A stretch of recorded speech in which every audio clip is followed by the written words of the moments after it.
Hi, and welcome to Big Questions, for a dialogue on science and God.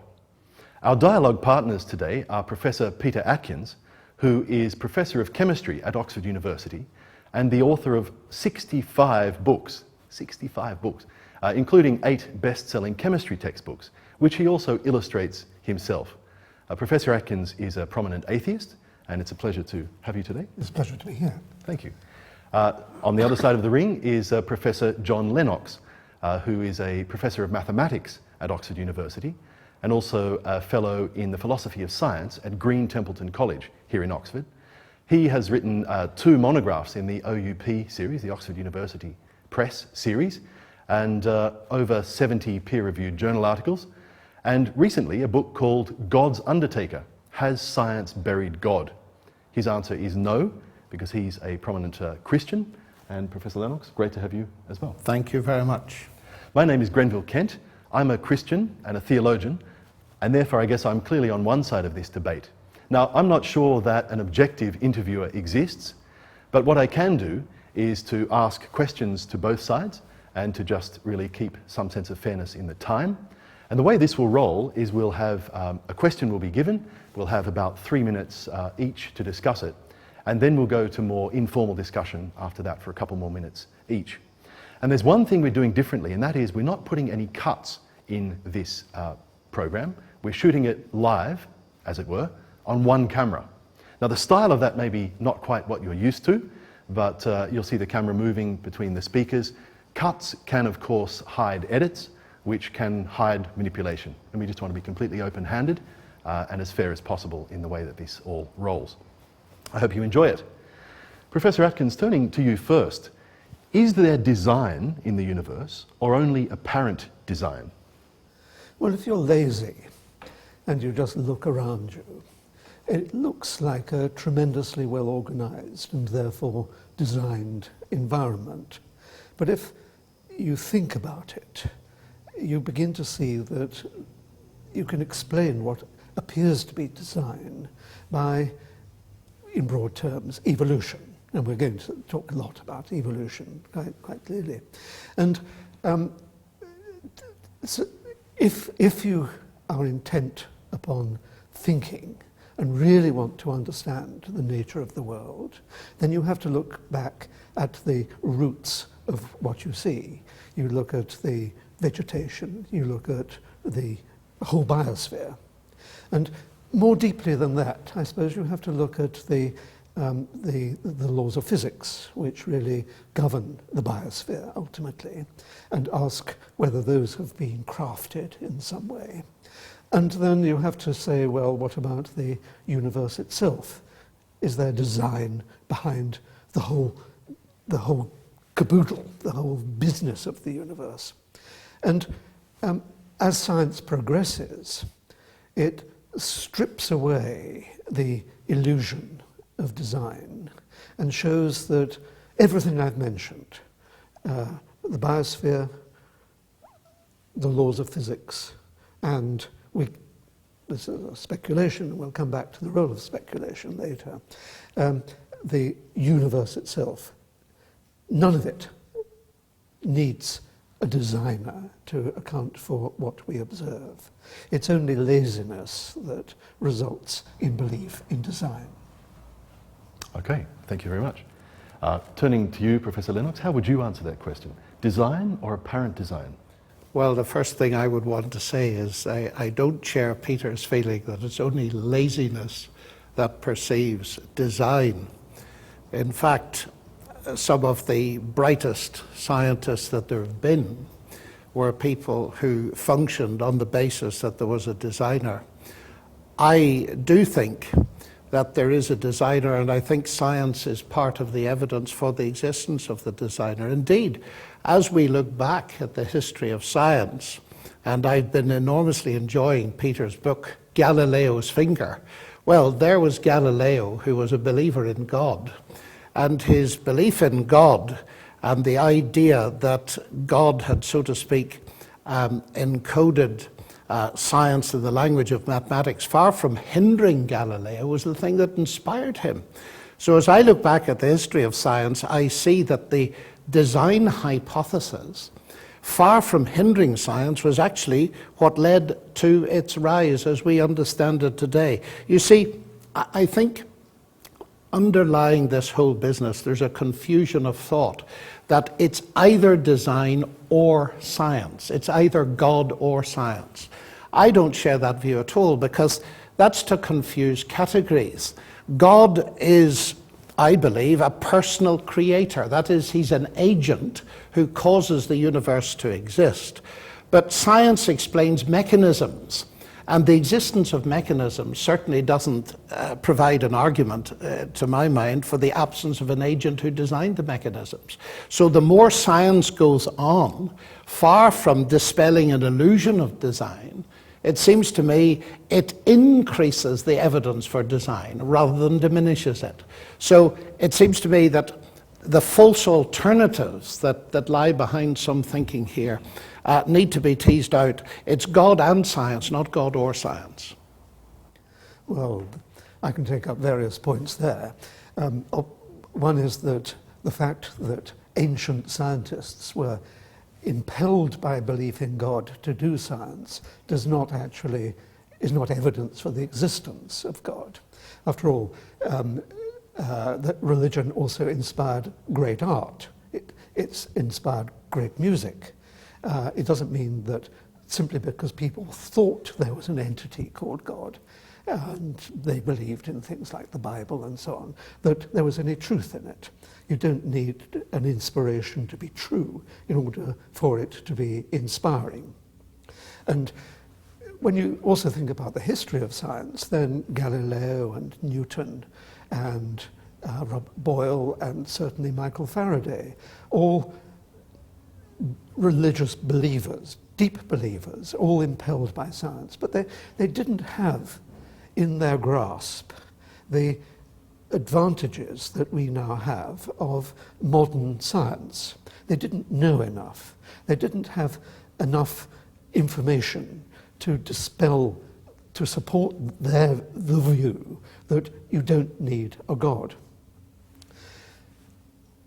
Of course, we also think about the role of God as the architect, as the one who really designed the whole thing so that things can happen. You have to ask yourself whether that is simple speculation or whether there is any evidence whatsoever. And the way that you presented it is that it's simply your belief because it's comfortable to believe that there is a God behind it all. But there is not one jot of evidence that would support that hypothesis. Well, I feel that part of the evidence is that history of science and the way in which science arose. As you say quite correctly, inspiration doesn't prove a thing is true, but neither does it prove it's false. And the very noticeable idea that believing in a creator God as an architect of the universe and of its laws has been so fertile in producing modern science, I think it's not a knockdown mathematical proof. I think we both agree that in this whole field, you don't get knockdown mathematical proofs, you only get those in mathematics.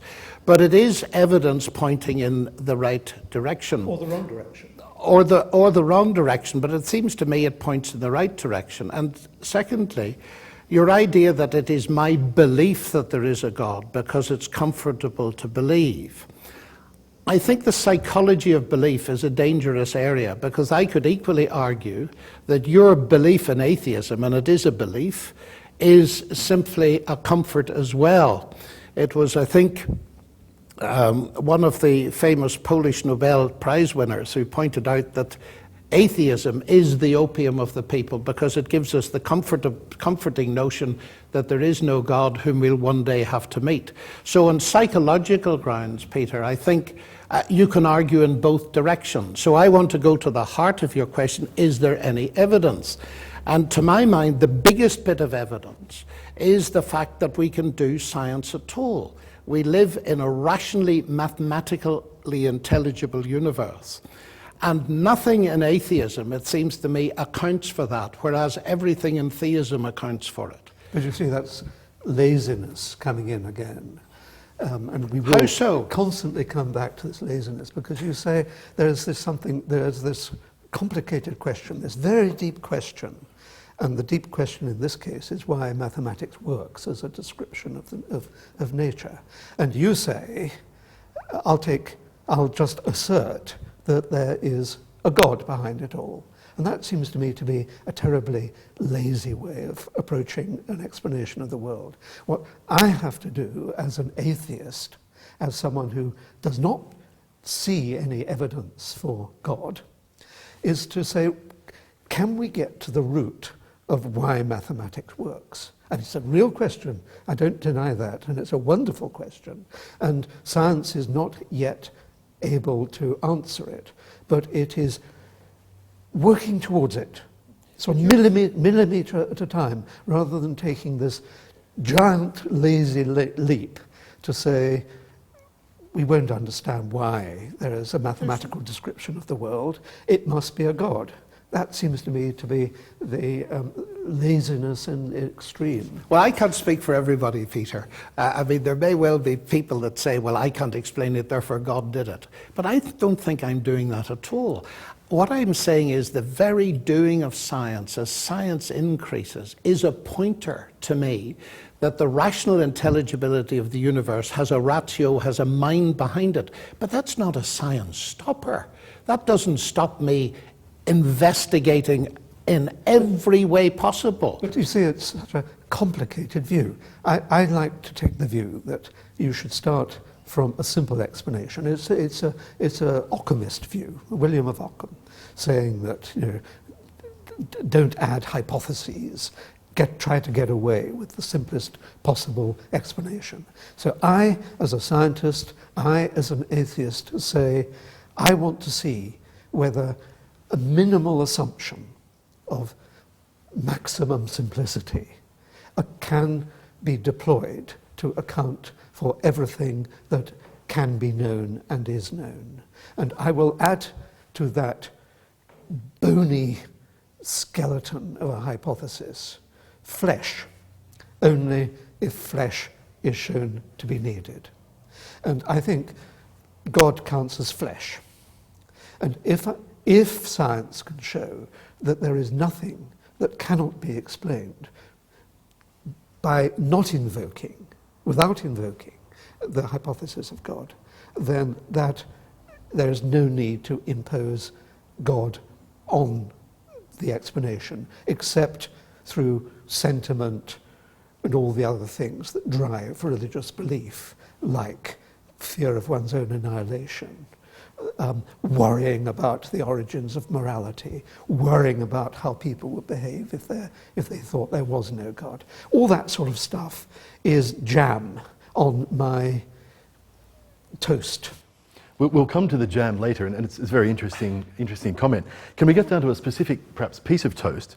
I read you from Antony Flou's book. There is a no crossed out a God, and he talks about in 2004 speaking in New York, and actually as a famous atheist turning around and saying, well, actually I've now changed my opinion. They asked him, does recent work on the origin of life point to the activity of a creative intelligence? And he says, yes, I now think it does, which is a major change, almost entirely because of the DNA investigations. What I think the DNA material has done is that it has shown, by the almost unbelievable complexity of the arrangements which are needed to produce life, that intelligence must have been involved in getting these extraordinarily diverse elements to work together. It's the enormous complexity of the number of elements and the enormous subtlety of the ways they work together. The meeting of these two parts at the right time by chance is simply minute.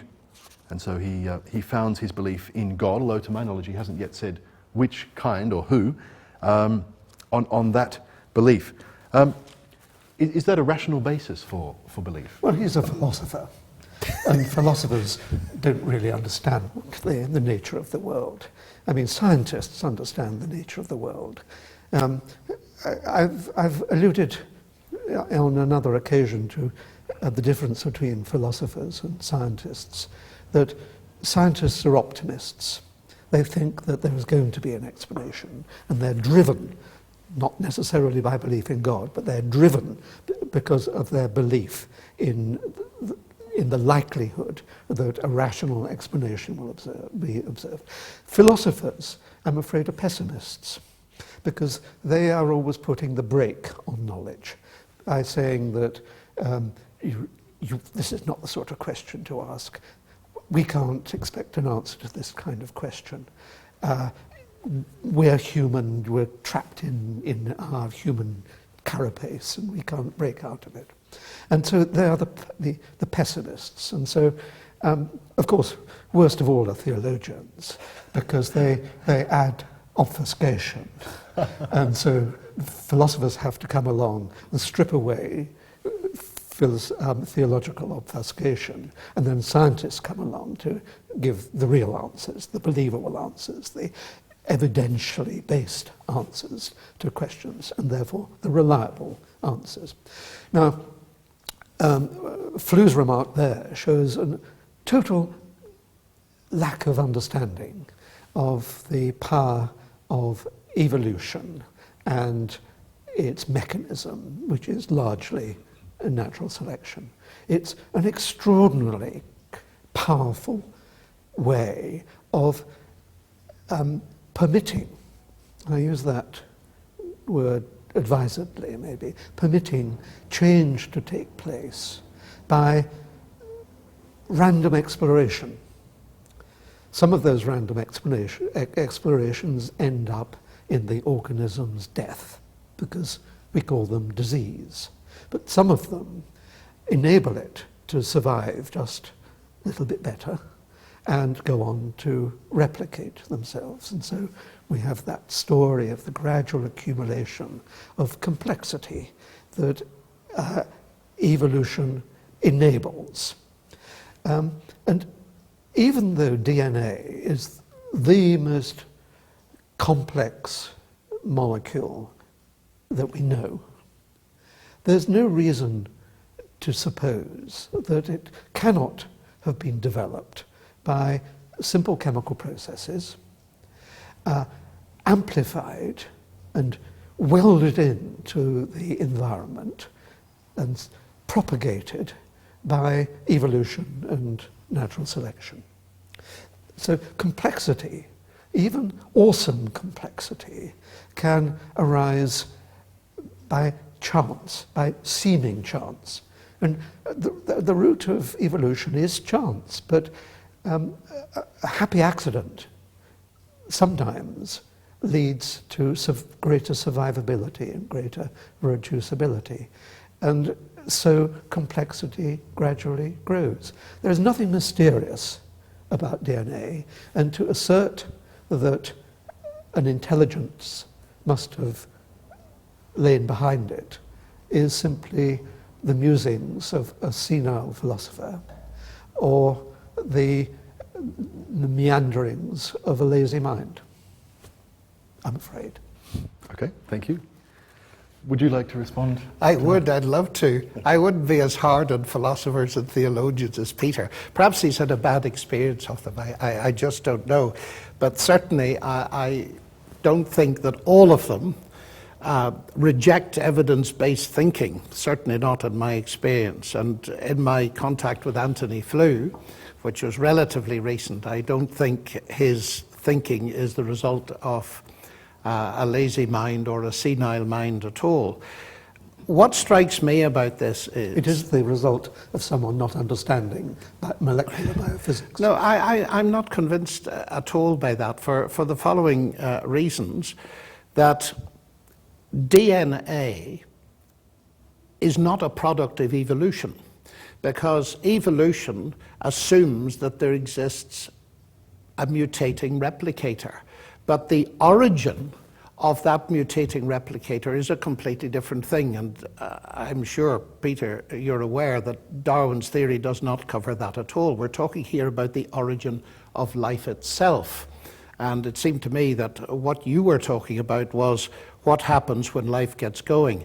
But the basic insight is, it seems to me, this, that if I pick up, say, a book here, Galileo's Finger, and I look at it, even if I only see the top part, Peter Atkins, I immediately infer, because of the semiotic nature of what's written here, the linguistic nature of the writing, whatever automatic processes may have been involved in the production of this book, I immediately infer, because of the nature of the complexity of just those dozen or so letters, that there is ultimately a mind behind it.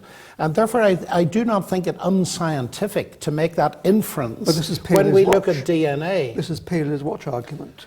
But Paley's watch argument is not a bad argument, is it? In itself.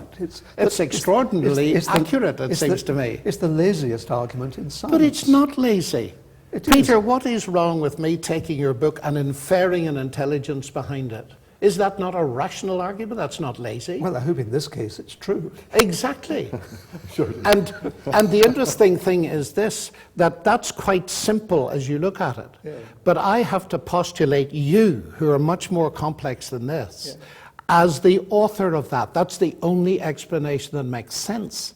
So that contradicts, it seems to me, or goes against your prior argument that you've got to start with the simplest thing possible and then build up.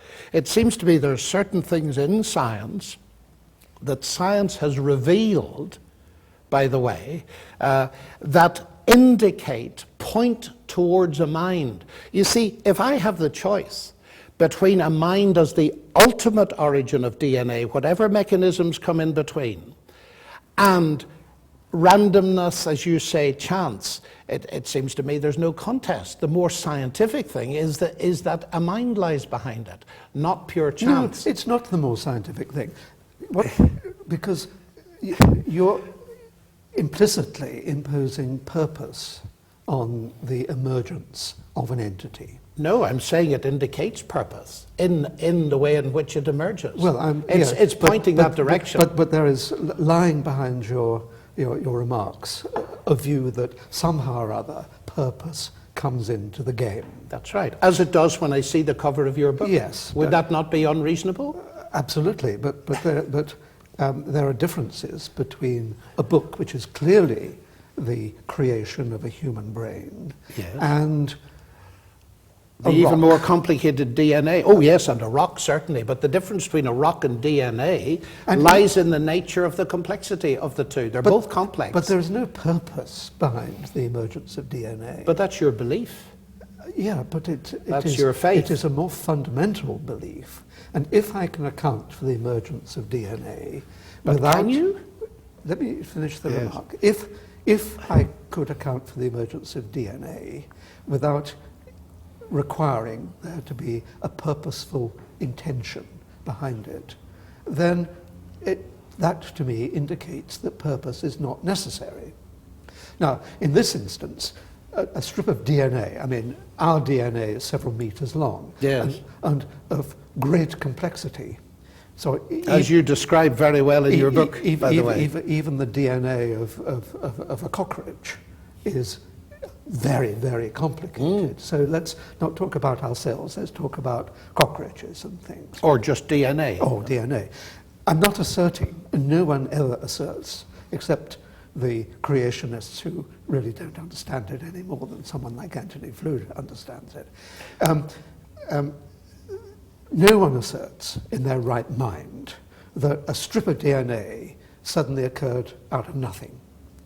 What emerged was initially a fairly complicated molecule, somehow or other, and we'll come back to that if you want to, which in due course led to the emergence of little strips of molecular material, which, as life became established and evolution took over, gradually accumulated complexity. And it ended up with 4 meters of complexity, you and I. But initially, life was not based on DNA, almost certainly, and no one quite knows how the initial replicating entity, molecule, emerged. I have to admit that. But I also have to ask you to accept that scientists have not run out of ideas about how that initial replicating entity emerged. Lots and lots of ideas around. There's lots of candidate molecules. There's lots of candidate procedures. And although you might say that science is sort of hedging its bets by saying, wait for the future, and then we'll come up with the right answer, science will come up with its answer on this side of the grave, whereas religion, on the whole, preserves its answers for the other side. Well, there are several big issues there, Peter. First of all, I think that you're quite right. Science is not hard up for ideas.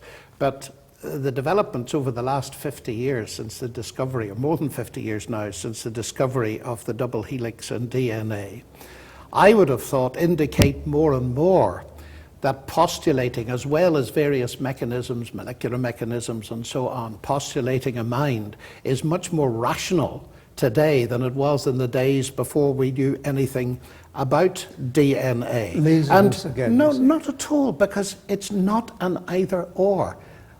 You see, you seem to imply that my view stops science. Absolutely. Not at all. See, that's the antithesis. It doesn't. The antithesis is that a religious explanation is in terms of an unknowable complexity.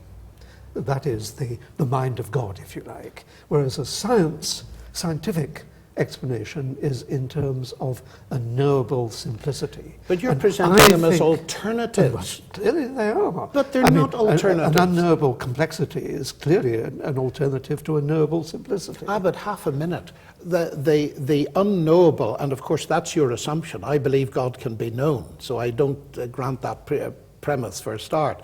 But the unknown complexity that is God is an agent.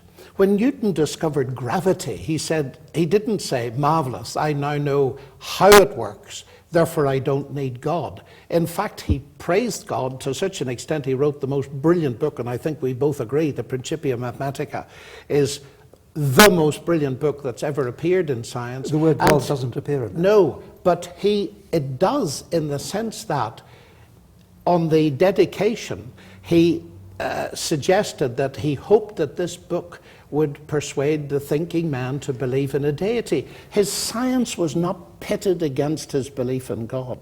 And I would love somehow to try to convey that to you, because I'm very much for science. I am a mathematician after all, and rejoice in science. That doesn't and so give on. me confidence.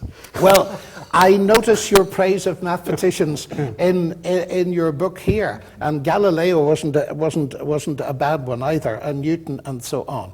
But the bottom line, it seems to me, is that an explanation must actually explain what's going on. Now, listening to you, I've heard what sounds to me in a way like a kind of fairy story. You have DNA exists, you've got to explain it. Now, your basic faith assumption is that it's got to be explicable irreducibly in terms of natural processes, Absolutely. full stop. Well, that's fine. Go right ahead. What I'm saying is this, that as well as natural processes, it seems to me that there are certain things in life that point beyond to the existence of a mind. That's just wishful thinking. Not at all. But you might be saying it's just wishful thinking, that you will in the end explain everything in terms of purely natural. That's wishful thinking. Yeah, but it's a challenge to science to show that it can account for everything without invoking an external agent, which we can call God for brevity. And I think it's a great challenge, and I think science is showing that it's capable of it. There's at no point... That is if it's true, but what if it's false? At no point has science ever made progress by asserting that a God is necessary. See, that's not true, surely, Peter. The whole rise of modern science, with Newton and Galileo, we both agree. They asserted that God existed, and that set Galileo. I mean, one of the things that really struck me about your book... That simply stimulated them to... Well, isn't that a very positive thing? It didn't stop their science, it stimulated it. Yeah, but I can believe in the tooth fairy. Oh, but half a minute. The tooth fairy has stimulated no science. Belief in a creator God for has... yourself.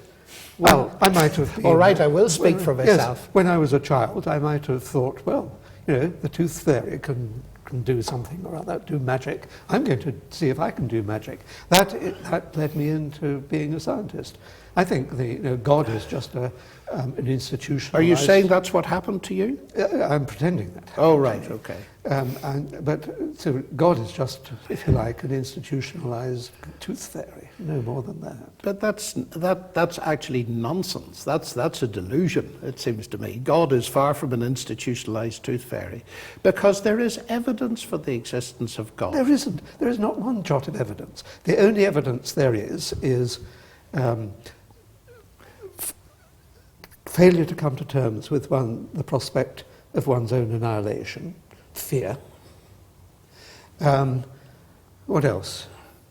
The fact that there is a universe, which certainly suggests that there might be a mind behind it, which I, of course, dispute.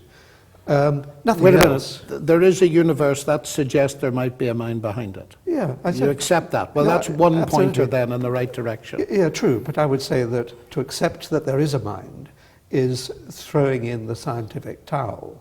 It's kind of intellectual laziness and so on. But that is there's not true other- historically there's no or other- currently. There's no other evidence for the existence of God. But how do you explain, for example, the existence, leaving out present company, of people who've won the Nobel Prize and believe in God? I find that extraordinary. I think you've touched on probably the second mystery of the universe.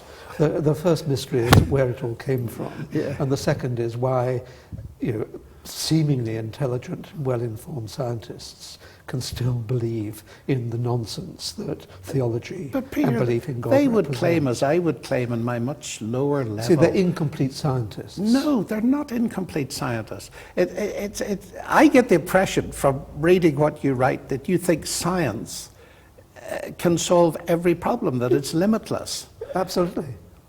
So you do think that? Well, I think that's simply false. Science doesn't deal with You see, you're being morality. philosopher. Yes, it does. Of course, science deals with morality. It doesn't deal with it in the sense it gives it a justifiable origin. Yes, it does. I'd love to pick up those questions in a moment. Okay, right. This is thoroughly enjoying watching the tennis here. And we might leave the tooth fairy to the dentist and look at DNA. Reading from this excellent book, Galileo's Finger, a DNA molecule is a store of information, essentially a message, handed down through the generations. That message contains all the information needed to construct and sustain the organism it inhabits. The obvious questions are what that information is, how it is encoded, and how it is interpreted. When you say information, I'd be interested in a clarification there. I'm not trying to twist that word. If I heard it in the sense of Francis Collins, he would say that information is the language of God. It's information just as written text is information. Is that the way you intended that to be understood? Well, all of us are structures. All of us are structures built to a plan. And I will use that word advisedly. And Well, it's encouraging so far. With some caution. And so there must be a way in which the plan can be carried from generation to generation and implemented. And really, we organisms are entities that can interpret the plan that is handed on from generation to generation with modification in DNA. Of course there's information, because otherwise we would just be a kind of a bowl of soup on the ground. We're structured. And so we have to have rules for the organization of proteins. Proteins must know how to build themselves. They must know how to go about their business. And I say no in that kind of anthropomorphic sense.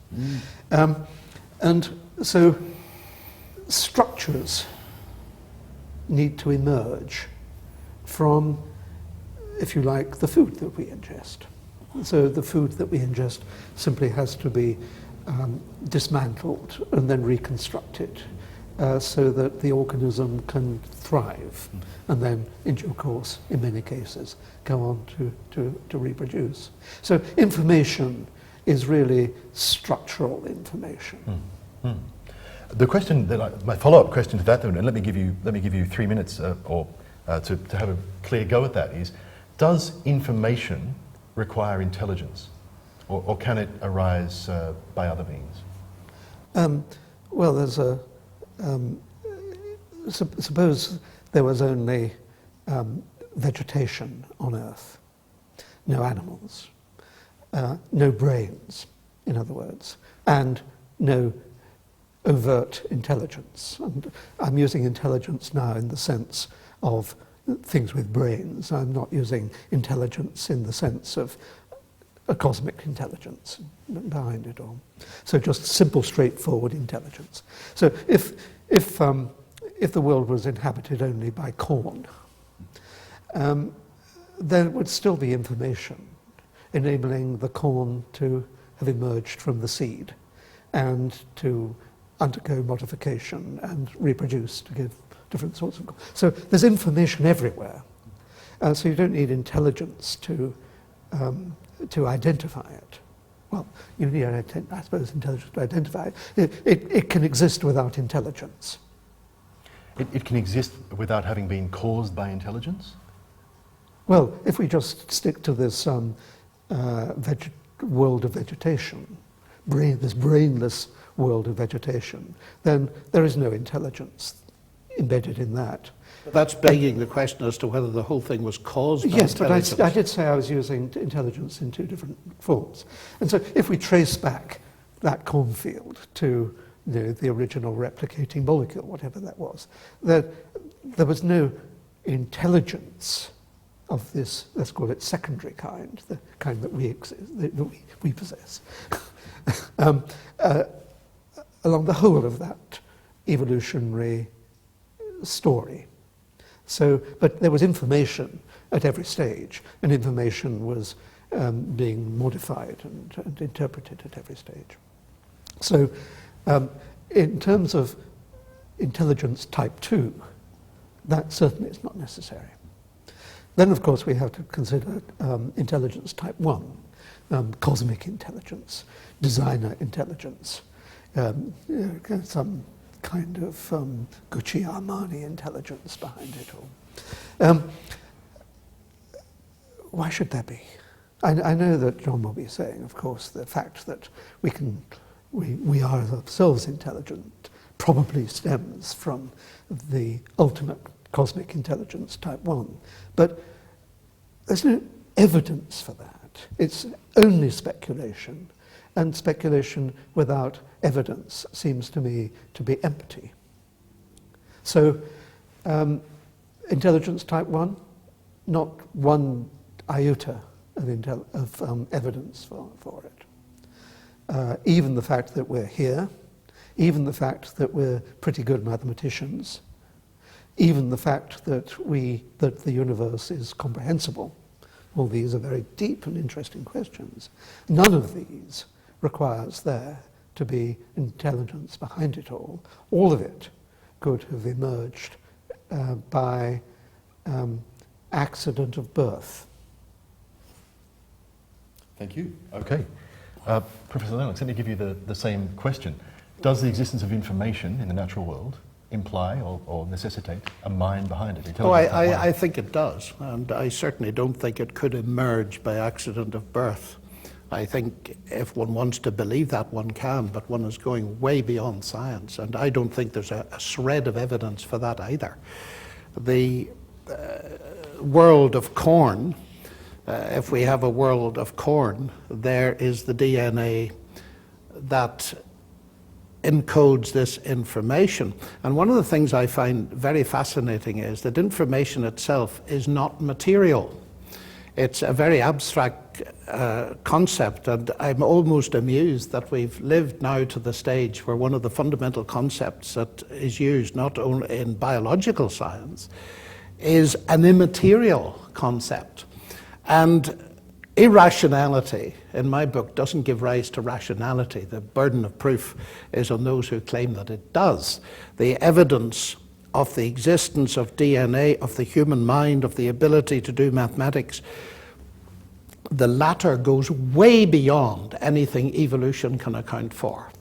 The notion that abstract pure mathematics invented centuries ago can now be found to relate to the universe is something that is not required for reproductive success or anything that evolution shows. So I really feel that the shred of evidence quote that Peter likes to use, the shoe's on the other foot. There isn't a shred of evidence that you can account ultimately. And I use the word ultimately advisedly because, of course, there are all kinds of mechanisms involved, and we can tease them out. That's the fascination of science.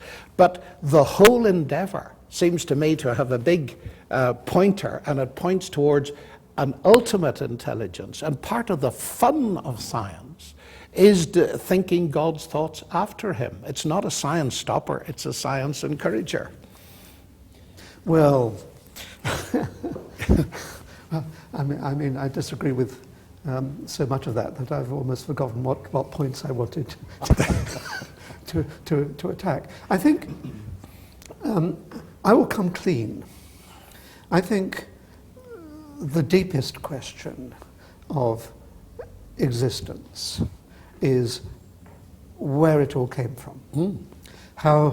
Why is there something rather than nothing? In a word. Yes. How from absolutely nothing, not just empty space-time. Yes, absolutely nothing, yeah. The world seemed to be present, okay? And I'm also interested in the thought, which you've also touched on, that the incredibility of the fact that mathematics seems to be the language of discourse for discussing the world and for pushing theorems forward and coordinating ideas and so on. And I think that I would certainly speculate, and in one of these books I did speculate, that the reason why the mathematics can be used to account for everything in the world is that in some sense the world is just mathematics. And this is certainly not the place, and we don't have the time to unwrap that thought. But I think deep down the world is a kind of mathematical structure. And when you start thinking that way, you can begin to see how what seems to be reality can emerge from absolutely nothing, because it is, for example, possible in mathematics to construct the integers. And once you've got the integers, you can do mathematics by forcing them to do things that they weren't intended to do. Once you've got the integers, you can create the integers from the null set, from absolutely nothing. So, in a sense, there's a deep analogy there of the emergence of mathematics from the null set, from absolutely nothing.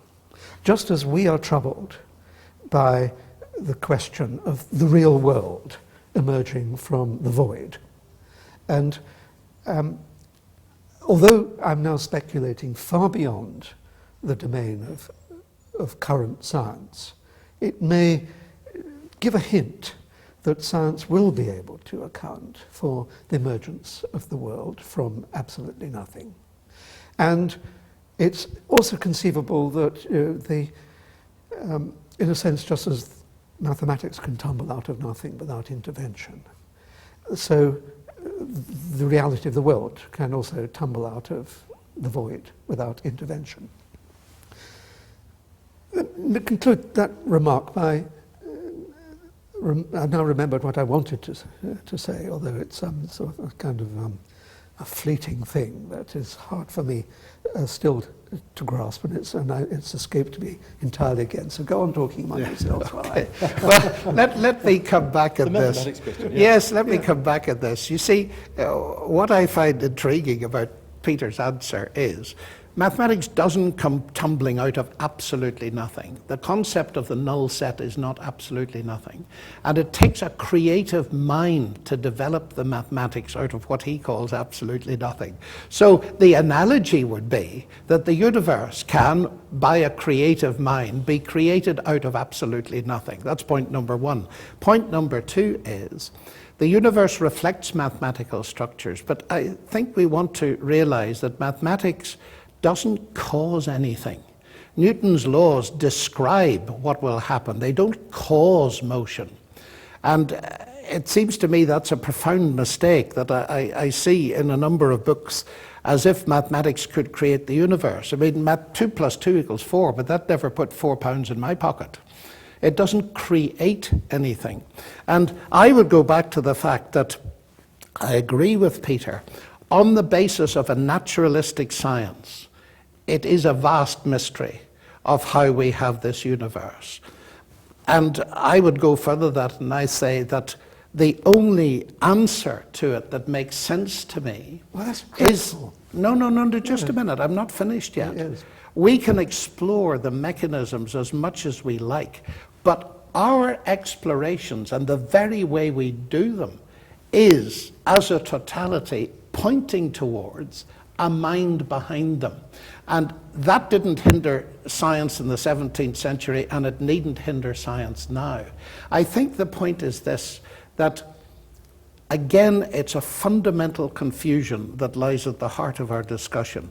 It's a confusion between God as agent and creator and the mechanisms that science started out. One of the fascinating things I think about the Bible, and I haven't mentioned it before, Peter says there's not a shred of evidence for God. I would want, of course, to bring much more than science into the picture as evidence for God.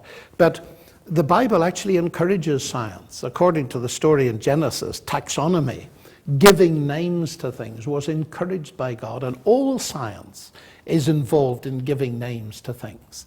And I think to see believing in God the Creator as antipathetic to science, that is just false. It's a category mistake. You see, I think it's... I wish I could reverse history. I wish, and this is really getting down to the point, that if we have to struggle with the fact that science follows religious explanation. Science emerged from the chrysalis that we call religion. And so we're having to fight all these ingrained attitudes, this, for a word, this lazy approach to understanding. Had it been the other way around, so had science become established before religion had started to emerge in the mind of men, then theologians would have to come along trying to convince us that we needed a God. And I think that would be an awful uphill struggle. I think that had we got in first, rather than have to try to displace a primitive form of understanding, which is we will have to accept is represented by belief in God, had science got in first, we wouldn't have to try to displace this ingrained attitude to explanation. But Peter, we can reverse history. We're sophisticated. I mean, we might sound arrogant, but we're not arrogant. What we really are is deeply humble, because we realize that working collectively together without kowtowing to the authority of people who claim to have special powers, the ear, the eye, the mouth of God. Humanity working collectively together can burrow into the fabric of the cosmos and understand it, and come to an understanding of why it works the way it works, and in due course why it is there in the first place, rather how it came to be there in the first place. I think humanity should be deeply proud that it has worked through the primitive stage of understanding, which is absolutely essential for the intellectual advance of humanity. They had to go through the demons phase, they had to go through the angels phase, but having emerged from it by showing the power of collective thought, building bridgeheads on firm foundation, relying upon objective evidence rather than just subjective hallucination. Mankind is getting to understand everything about its environment, and I think that's wonderful. But Peter, we can't reverse history, as you say, but we can reverse it on the personal level. There's a book sitting right there called The Language of God by Francis Collins. He started off in atheism. His slate was written on by atheism to start with. And he came to the conclusion, as people like C.S. Lewis did, and Alistair McGrath, who was here, did, and many other people did, that the evidence for God is so strong that they abandoned their atheism. And I have seen this happen in colleagues and friends of mine. So I just think your argument doesn't hold water. The issue for all of us is what is true. Yeah, but in their cases, it's early stage senility, I think. But it's very easy to write it off like that. If I just said that was the same of atheism, you want but it's comfort. Not. I mean, no, but what comfort does atheism give you? It gives you the comfort that you'll never have to meet God. I'll ask you about that in a second. I really want to go there in depth. That's a great question. And Professor Atkins, I will never forget reading in the 80s when I was a theological student, actually, this book, The Creation, which you've kindly just autographed for me. A great deal of the, page 1, this is an English piece of writing, I tell you. A great deal of the universe does not need any explanation. Elephants, for instance. Once molecules have learnt to compete and to create other molecules in their own image, elephants and things resembling elephants will in due course be found roaming through the countryside.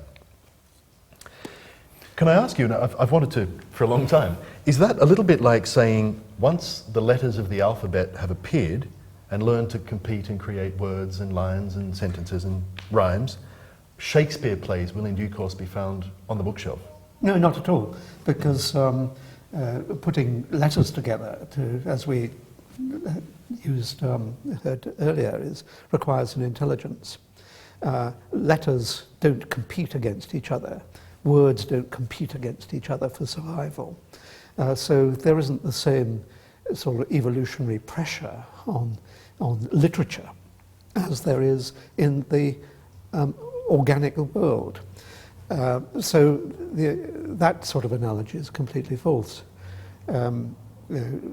Literature is the product of the human brain, and it's a great delight that the human brain is such a versatile instrument, really, that it can do literature, it can do felony, it can do mathematics, and it can do theology, and it can do science. I mean, it's an extraordinarily versatile instrument, largely through the complexity that has emerged through natural selection, really. All-powerful natural selection. Don't underestimate the extraordinary power of natural selection in drawing out tiny advantages. Is there a way in which, though, the spelling in DNA is analogous to that of words and of letters? You can draw that analogy if you like, and clearly it's a 4-letter alphabet. But in a sense, you could say that it forms some kind of sentence in a kind of very notional an analogy sense. I don't think it gets you very far. I think the whole point about DNA is that it's a chemical guide through RNA to the emergence of proteins, which are really the worker molecules of an organism. And so you can begin to draw analogies. You can begin to wonder why the alphabet is just 4 letters. And people have speculated about that. And 4 letters does seem to turn out to be a very economical and structured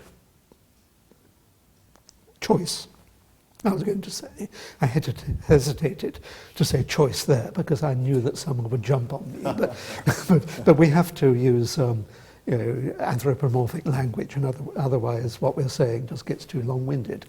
And so nature stumbled on the efficacy of a 4-letter code, and that's what we're stuck with. That's a wonderful belief, isn't it? But it is a belief. Yeah, but nature stumbled on it. It's What? a primitive belief, you Yeah, see. no, but and I no. accept that my ideas are primitive, and I'm proud that they're primitive. If you want to lard them, if you want to sort of put more egg into the custard. But to say then do nature so. stumbled on it is just to say I have no explanation of it. No. When nature stumbles on something, it means that at an atomic level, an atom moved by chance. But then, because that movement of an atom led to a particular slightly different protein, maybe, and a slightly different organism, with an organism with greater powers of survival and reproducibility to pass on its advantages. That's what I mean by stumbles on. But there is no teleological sense of being guided towards a particular... But that's a fantastic assumption you make. But You have it's no, primitive. you have no actual evidence for this. I'm simple-minded. But you've no evidence for I it. accept that I'm simple-minded. I accept that I Well, that's a double-barreled statement. I want simple explanations. And, yeah, but there may not and be an ultimately simple explanation. If I find that every explanation that is, in my view, simple, that is, by definition, I suppose, not involving external intervention. I think that's what we mean by simple. That depends just upon the workings out, casually, of the laws of nature. Then Wherever they came from. wherever they come from, and I can talk about that too if you want me to. Good one. Got that question. Yeah, I think that satisfies me. I don't need suddenly a magician to appear, pull back the curtain and say, it was I, after all. But it's very interesting, the bit that you read out earlier from the book Creation. It's marvellous English, and I have taken my hat off to Peter as a writer, but it sounds to me like fiction. Or fantasy, because what is being done... It's allegory. Yeah, well, it's attributing creative powers to matter, and there's no evidence that they have these powers to organize themselves into language-like structures. You simply believe that, but as a scientist, No, but 'cause I that's would the- want to see where is the evidence that you can get rationality out of irrationality. You've presented none so far. Well, look around You've you. simply said... But we the know fact that life exists doesn't mean that your explanation of it is correct. I haven't heard an explanation of it. I've heard simply stories that various atoms bump around and so on, but we've never seen that happen to produce life. Oh, sorry, are we now talking about the emergence? We're talking... Are we talking about the emergence of life? Or Yes, are we talking about the propagation of life? Oh, the emergence of life. Okay, so it's quite clear that evolution does many things in the variation. You're happy that the evolution of life will occur at an unguided level. Natural selection, originally molecular evolution? No, I'm not happy about it at all, because I see no evidence for it. But You're claiming that your approach is scientific, but you just said... But I want to distinguish and clarify our thinking for a moment. I want to say, okay, shall we talk about the origin of life, or shall we talk about the evolution of life? Oh, the origin of life. So that's where the big question okay, is. But let me just be clear in my own mind. You are satisfied that the evolution of life is accounted for by largely natural selection and takes place at a molecular level according to the laws of chemistry and physics. I am happy that what Darwin observed occurred. That is, that even natural selection and mutation do something. And we can leave it at that for the purpose of the argument. I'm not convinced that it can do everything. But Even it though- does something. That's clear. It accounts for variation. The issue So are you is at denying- stake in our discussion is existence. That's what we should be talking about, because that's what your book was talking Well, about. it's talked about both things, and I think it's very important to be clear about what we're talking about. I Yeah. know this is largely a theological discussion, in which case we don't need to be clear about what we're talking about. Oh, yes, we do. But since we actually want it to That's be a very science- unfair to say that. Some of the greatest minds in history have been theological minds. wasted, I'm afraid. But St. that's- Augustine, fantastic mind, totally wasted. I think where science would be now if he'd spent his But time if there doing is a experiments. God, Peter, his mind has not been wasted. If The there- shoe's on the other foot. So the thing that concerns me is the truth of the matter. The wings on the other shoulder, I think. The wings on the other shoulder, if you like to put it that way. But what I'm interested in is truth. Aren't we all? Well, I'm glad to hear it. Yeah. That we believe in the concept of truth, and we could even ask where that comes from, out of irrationality. And in order to identify truth, one needs to be clear about the nature of the question that one is asking. Mm-hmm. And so what I wanted to do is to clarify the point that we are turning away from the process of evolution, which of course is driven by the laws of chemistry and physics, ultimately, and is, if you like... Is driven by them or is satisfied by them? Is drawn along by the ability to survive, that is natural selection. But at a molecular level is totally unconscious. So let's put that on one side, because I think we're sort of agreed on that, even though you would say that an architect needed to build DNA. I think that's nonsense, but we'll agree to it. It's not nonsense, Peter. No, it's not nonsense. It makes perfect sense. No, I said I think it's nonsense, so you can't. I think that. Well, so let's now turn to the other question that I think you wanted to talk about, on which I am on much slimier, slippery grounds. That I will accept. That of the origin of life. Mm. That is how inanimate matter, in some sense, gave rise to matter that in due course evolved into us. And whatever we're going to go to. Now, that's a really interesting question. It's not a very deep question. I think you have to distinguish deep from interesting questions. And deep questions are about where the universe came from, the nature of morality and so on.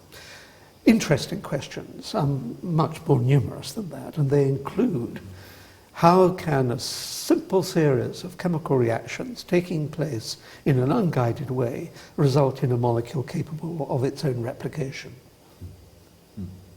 Absolutely. That's what we're looking for. Absolutely. And the answer to that will come from the current laws of... We already know from chemistry and physics that ordinary, simple, stupid little molecules can organize themselves into rather complex structures without intervention. Yeah, but not language-like structures. And I see no reason why simple molecules like nucleic acids and so on, proteins, RNA, the primitive precursors of those, like the amino acids and so on, all those can come into existence by straightforward chemical activity, unguided. Now, it is certainly the case, and perhaps catalyzed by the presence of particular types of clay in the environment and so on. Scientists are not short of ideas and are doing experiments on the emergence of self-replicating molecules. We're not going to rush in and say, oh, this question is too big for for a human mind to understand. It must be God who flipped us from the inorganic into the organic. Scientists will say, let's do a whole series of experiments. Let's really see, replicating the environment that existed all those billions of years ago, to see whether under those circumstances, without intelligent intervention, self-replicating molecules can emerge. And if they can, then we get elements. And then if we get elements, if they can, we get elephants, just as you read out a moment ago. Do you think it's an illegitimate thing from a scientific perspective, Peter, to see whether scientifically one can establish whether intelligence needs to be involved in the origin of life? I think the scientific method is is Occam again, to see whether you can account for everything that is reliably known without elaborating the hypothesis. And So let's just take the laws of nature. If you want to talk about those, we will. Let's just take the laws of nature as available, and seeing that letting them run free in the environment that we can speculate existed. We've got evidence for the type of environment that existed billions of years ago. Seeing whether that sort of process leads to life. And if it does, that seems to me to abnegate the need for the imposition of intelligence. And if it doesn't? Then if we go on trying, we may have to try for 100 years. And if we, in the end, come to the conclusion that that an external intelligence must have done it, then we will have to accept that. Would you be prepared to accept that? No, because I think that... I thought you said we'd have to. Yeah, but I'm going to be... So your atheism doesn't depend on your science then? Oh, it does. But it also, I think it would show, if we had to impose intelligence at some point, it would show that we run up against a wall of having insufficient intelligence to... But why should it, Peter? What would be the difference in me lifting up your book and saying that implies that whatever physical processes are behind this book, there's an intelligence behind it? Because it's lazy. And it's a false analogy. It's a false analogy. It's not lazy. Well, it is. How is it a false analogy? Well, it's both lazy and a false analogy. It's the only explanation that makes sense of this book. Of a book, I agree. Yes, it's not lazy. No, but you're talking about a book. And then I'm thinking of DNA. Yeah, that's well, the false where's the analogy. falsity of the analogy? That's the false the analogy. DNA is a longer word than Peter Atkins. Yeah, but I didn't put a lot of words into a bucket, stir them round, and hope that they Exactly. fall. And so, exactly. But I did, in times past, put a lot of amino acids, a lot of phosphates, a lot of nitrogen compounds and so on, and stir them all around. And because of the power of natural selection, there emerged DNA. But natural selection The doesn't analogy- work until you've got the replicating thing. Yeah, but it needn't be DNA initially. I would say Well- RNA, there's the RNA world that preceded DNA, and RNA is a very much simpler molecule. So we're working back. See, scientists, well, theologians rush in where scientists hesitate to tread. And I haven't noticed any hesitation of the scientists rushing in. You rush in with an explanation, which is that there's a God who did it. I say. But I'm not saying that's an exhaustive explanation. Nor am I saying it's a scientific explanation. What I'm saying is the whole study, the mathematics, what we've discovered points towards a mind. Let's get on with elaborating, elucidating the mechanisms. My belief in God doesn't stop that going on at all. You're claiming that it ought to or it should. It makes it more fascinating, not less fascinating. Well, what can I say? You want to say something? No, I was just going to move us on to rush on to the That's next what I topic thought. as a theologian. Yeah. And it would be this. The mathematics or the probability of that first occurrence of life through You can't calculate. chemical You can't self-organization. calculate mathematical probabilities in that way for it. I mean, or you get a load of pretend calculations. You know, storms in a junkyard giving rise to a 747. All total nonsense, absolute nonsense. Why so? Well, because life didn't begin. You don't build a 747 by going to a scrapyard and building it. A 747 has emerged by a lot of design, building on what people have learned. That is, structures that have survived and so on. So it's a conscious design process, building from primitive aircraft back in the 1900s to the highly complex ones that we all travel in today. There, of course, there's conscious design.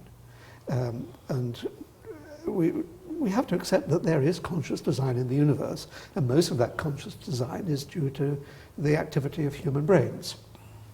But original chemical reactions going on 3 or 4 billion years ago on this planet, and perhaps even earlier on other planets, were not designed. They were chemical reactions that stumbled into structures that were valuable precursors for molecules that were sufficiently complex to be able to replicate themselves. Would you like to speak to the maths of that, the probability of that? Probabilities, I agree with Peter to a certain extent. One, they are, well, I don't think that's true. One of the interesting things, probabilities are dangerous actually. But it interests me that people like Richard Dawkins and so on at least take probability seriously enough to say that life cannot have evolved simply by chance. And they will argue that natural selection increases probability and so on. It's a law-like thing. That by sheer chance things don't happen. The other thing that I would say is people talk on the side of the probability of God, and Dawkins has a chapter in this, how improbable God is. I think that's very much beside the point. I am a very improbable person. If you try to calculate the a priori probability of Peter Atkins or myself existing, it's very small. But the point is we're actual. And so I feel that the real question to ask is not how probable is God, but is there evidence that God is actual? Now, Peter says there is design in the universe. It's mostly due to the human mind. That, to my mind, is a very interesting thing.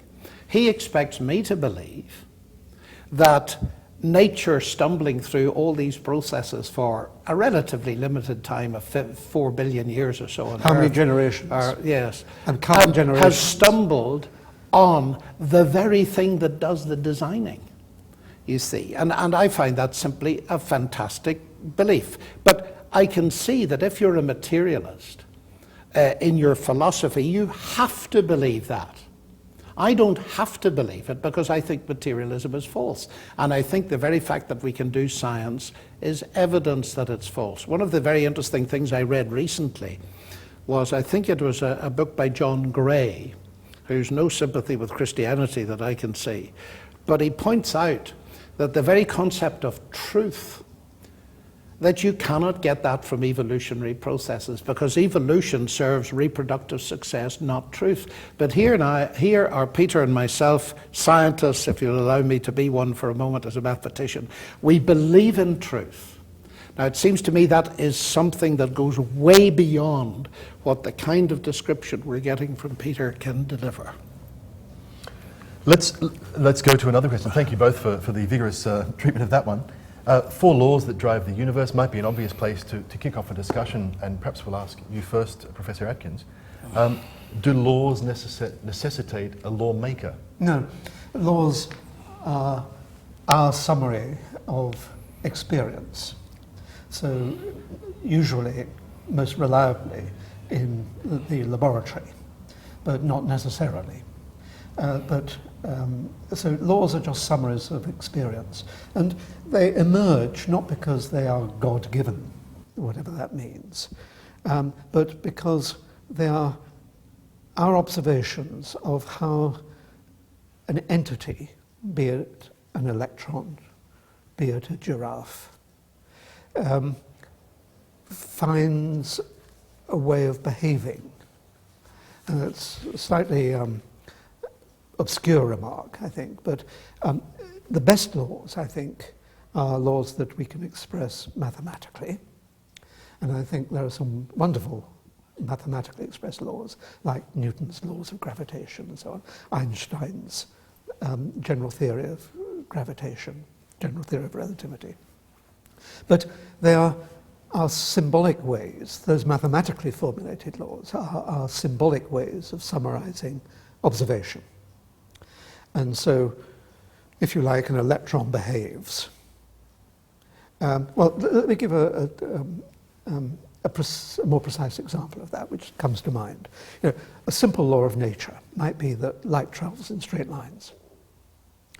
or more generally, light travels in the path that takes the least time between the point of departure and the point of arrival. Now that's a sort of a law of nature. Now, did God give that law to tell light that it should always travel in the path that gives the least time? Or did man give it? Or did light itself arrive at that law? And I think it's the last. And you can see why, because as soon as the first question you ask is, why does light know that this path is going to be take the least time? It starts out on the journey, realizes it's made a mistake, comes back, chooses another path, and so on. And you can see that light might make an awful lot of mistakes before it decided on which was the path of least time. But as soon as you say, well, light is a wave motion, it's an electromagnetic wave passing through space, the wave goes up and down. You can imagine that a light wave taking one particular path between A and B, and it will have neighbours and other neighbours. And if you look at the mathematics of it, or just think about the physics of it, then all the light that travels in a curved path ends up sometimes with the peaks, sometimes with the troughs, and they all cancel out. Whereas light that travels in a straight line has neighbours doing the same thing, but it turns out that all the peaks are almost in step, or all the troughs are almost in step for all the neighbours. So in other words, light doesn't travel in straight lines, it travels everywhere, but it annihilates itself if it travels by curved paths. And the only paths that survive are those that have neighbours that don't annihilate, which are straight line ones. And so man comes along and says, aha, light travels in straight lines. Light knows to itself that it doesn't. It goes everywhere without its... You can see how lawlessness, complete absence of control, just light going everywhere, leads to our perception of a law. I think that's very interesting. So laws emerge out of chaos on their own. And of course, if you want to go on and say, well, God made it go up and down as a wave, then that's up to you. But you can see how the nature of the entity actually can underlie the formulation of the physical law. Fascinating, thank you. Professor Lennox, did you have a response on that? Well, I would first of all want to say that when you ask the question, do laws need a lawgiver? I would agree with Peter, there are different kinds of laws. The prior question that needs to be answered is the one that we both agree is a big question, is why is there something rather than nothing? I do feel, however, and it's not a proof in the mathematical sense, but nothing in science is, that the elegant descriptions, the compressions that are the mathematical laws certainly are completely consistent with the idea that there is a creator who not only created but upholds the universe and has built into it regularities which we recognize and we codify and we encapsulate. Now, some of those entities that we describe as laws may well arise, as Peter points out in connection with light, from the nature of the entities that God is ultimately responsible for. So the level, in that sense, of God's responsibility would be a question here. I think this is quite a complex question. But the underlying notion for me is that the very fact that we can describe it in terms of laws, symbolic laws, abstract laws, which are, after all, in that sense, immaterial, is another pointer in the direction that there is a mind behind it. It certainly is not a pointer in the direction of atheism. Pure wishful thinking, absolute wishful thinking. It's the paradigm wishful thinking argument that you say, yes, we accept the whole of science, but I don't think there must be God anyway. But no, it's not at all. It's the other way round entirely. But perhaps what the discussion is pointing up is this. When you earlier on, Peter, said there isn't a shred of evidence for God, I made the point, but we haven't taken it up at all, that science is not the only evidence I would want to bring into play for the existence of God. There's also history. There are specifically the claims of Christ and what he said and what he did and how he lived, his resurrection in particular, and daily experience of the reality of God. I would want to put that all into the pool of our thinking and not merely rest on science. It depends what you mean by science, of course. By science, I mean exploring the world. Oh, well, if you simply mean then science can cover everything. Well, yeah, no, I was going to finish the sentence. Exploring the world using publicly accessible information, sometimes under controlled conditions, but generating a network, a reticulation of concepts, if you like, that don't, even though they might flow from different rivers, mutually enhance where they mingle. So you'd include history under that, for instance? I would include history insofar as history, anything, I would include anything reliable, including history. I would even include the Bible. Because certainly the Bible exists. Exactly. But I wouldn't believe much in it. And I would certainly try to bring, and I certainly don't believe in the resurrection, which you appear to believe in. I think that's baloney, obviously baloney. It's not obviously baloney. I think it's obviously baloney. Well, so much of early Christianity is obvious baloney. But why is it obvious baloney? Oh, come on. There was no evidence for it. But there is evidence for it. There's no reliable evidence for it. It's interesting, again, one of the books that sits there, Francis Collins discusses precisely why he comes to believe in the historicity of the resurrection of Jesus Christ. If Jesus didn't rise from the dead, we've got to explain the meteoric rise of the Christian church. We've got to explain the empty tomb. Well, the empty tomb can be explained in so many different ways. They simply forgot which place they put the body, things like that. I mean, there's also... But those explanations have all been entered into by very skeptical people. Yeah. And what is very interesting, that some of the most skeptical have ended up believing in the resurrection because of their study. To say it's baloney, Peter, is a bit extreme. If there is a God who created the universe, and he's interested... Oh, I agree. I mean, if there is a God, then anything goes. Anything? Anything, absolutely anything. If I were God and I was omnipotent, I'd certainly have fun.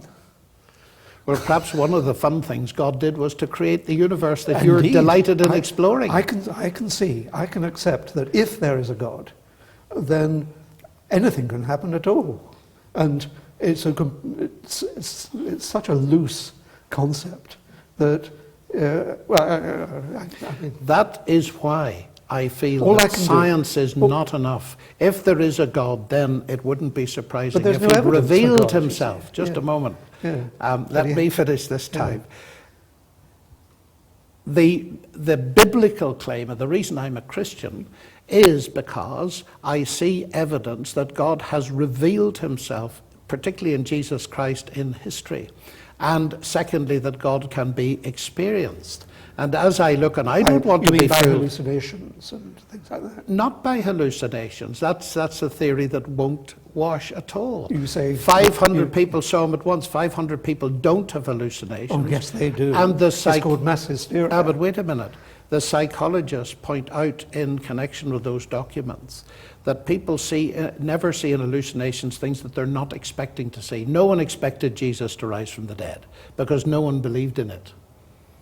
Quite right, too. They were sensible in those days. Gentlemen, I'd love to continue. But they came to believe in it because of the evidence that was presented No, they came to believe in it because of the politics of Judea at the time. But half a minute, I didn't come to believe in it because of the politics of Judea. No, you came to Judea. believe in it because you were born in Ireland. Well, that's a very interesting thing. That I was born in Ireland, Peter, and my parents were Christians, but the biggest thing they ever gave me... They get you young, you see. No, you can't shake it off. Just a moment. They allowed me to think.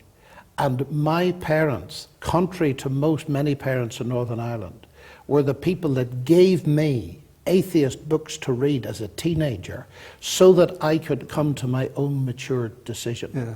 And one of the things that I found was that their Christianity was intellectually liberating beyond belief, because it allowed me to think. So when I left home and went to Cambridge, instead of saying forget the whole thing, it was opening up the doors. But precisely because of the point you make, somebody in my first week at Cambridge said to me, "Do you believe in God?" And then he said, "Oh, sorry, John, I forgot you're Irish. They all believe in God and fight about it."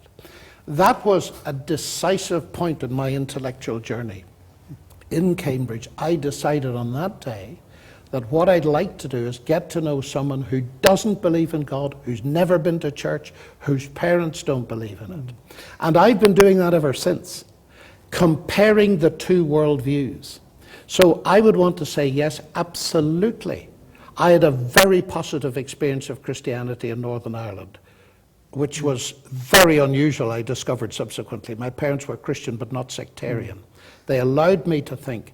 But nothing in my investigation subsequently, and I've tried very hard indeed to read everything I can get my hands on by people like yourself, and what that has done is to confirm my faith that Christianity and science are not in contradiction at all, but they confirm each other very powerfully.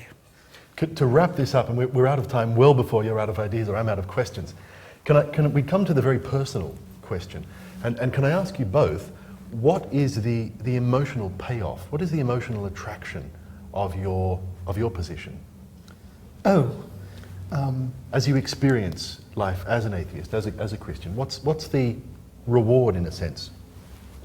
The sheer joy of seeing how the glorious, wonderful complexity of the world can emerge from an underlying extraordinary simplicity.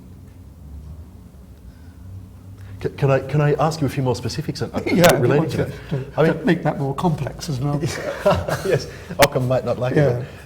The one question is, I mean, atheism is often portrayed as a gloomy, hopeless kind of thing. And I know many atheists argue against that. No concept of life after death. Do some of those things worry you, or is there a liberation in no accountability to a judge, no sense of being controlled by the... Well, let's put it this way. I'd love to be wrong. I'd love when I die to wake up, or whatever one does in a kind of spiritual sense, to find that I was wrong all along and that I've got a whole eternity of being sensate, as it were, or whatever the afterlife consists of. I don't think anyone is quite sure about that. So, in a sense, I'd like to be wrong. But in an intellectual sense, I know I'm not wrong. I know that there is no afterlife, no evidence for it, one jot of evidence for it. And I find it really rewarding to know that the human mind can unravel the mysteries of nature and unravel them in a shareable way, so that with people with ears to hear can share in the delights of discovery that we, the scientist, have made.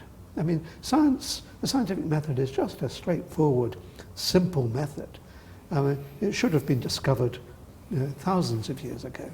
But all it consists of doing is seeking reliable evidence, talking to other people, comparing notes, and building upon secure foundations, and, in the modern idiom, expressing it mathematically, insofar as things can be expressed mathematically, because that sort of mathematics gives you extraordinary power to squeeze out implications from hypotheses. That gives me joy.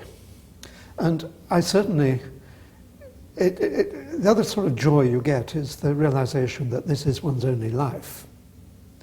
And although I would not try to convert a recently bereaved widow in Bangladesh, that there was no God, because I would think that it's just simple humanity to let her go on hoping that there is a better life to come. for a school child in our westernized countries, if Australia is the West,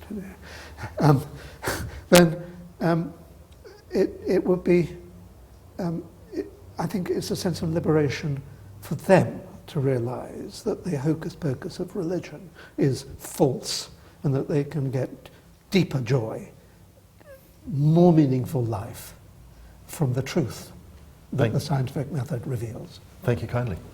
Professor Lennox, what's the payoff for you in your belief? Well, I would share Peter's joy at science unraveling the mysteries of nature, certainly, and the mathematics. To my mind, that joy is increased by the fact that it is, so to speak, thinking God's thoughts after him. So I see that as part and parcel of one thing. But the second thing is, I think life is much bigger than science. And that's why I'm sad at the way in which atheism compresses life into a one-dimensional world when there's a vastly greater world outside it.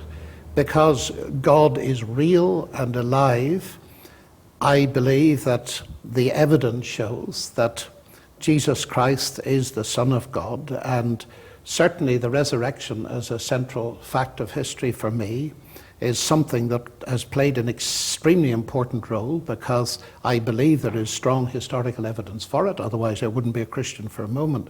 But secondly, it not only gives hope that this world is not all that there is, but secondly, it gives validity to a lot of other things. For example, we all have a moral conscience. We haven't even discussed morality.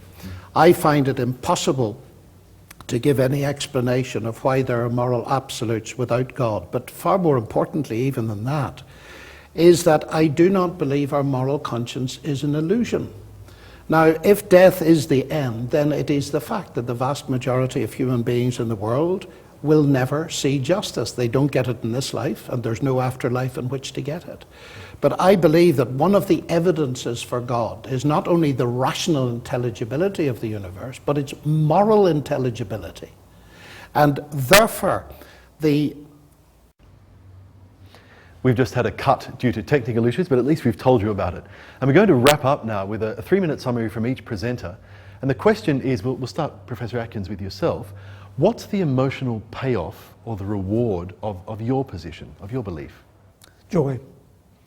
The realization that the human brain, working in collaboration and developing ways of understanding nature, can truly understand nature. And I think that gives me great joy to realize that in this world where we're surrounded by glorious, wonderful, fantastic complexity, that it all springs from an underlying extreme simplicity. And it's the ability of science, that is, people working together in a scientific mode, to be able to trace this complexity back to the acorn from which it springs. And in some cases, even be able to do the opposite journey from the acorn to the forest of complexity. That's fantastic.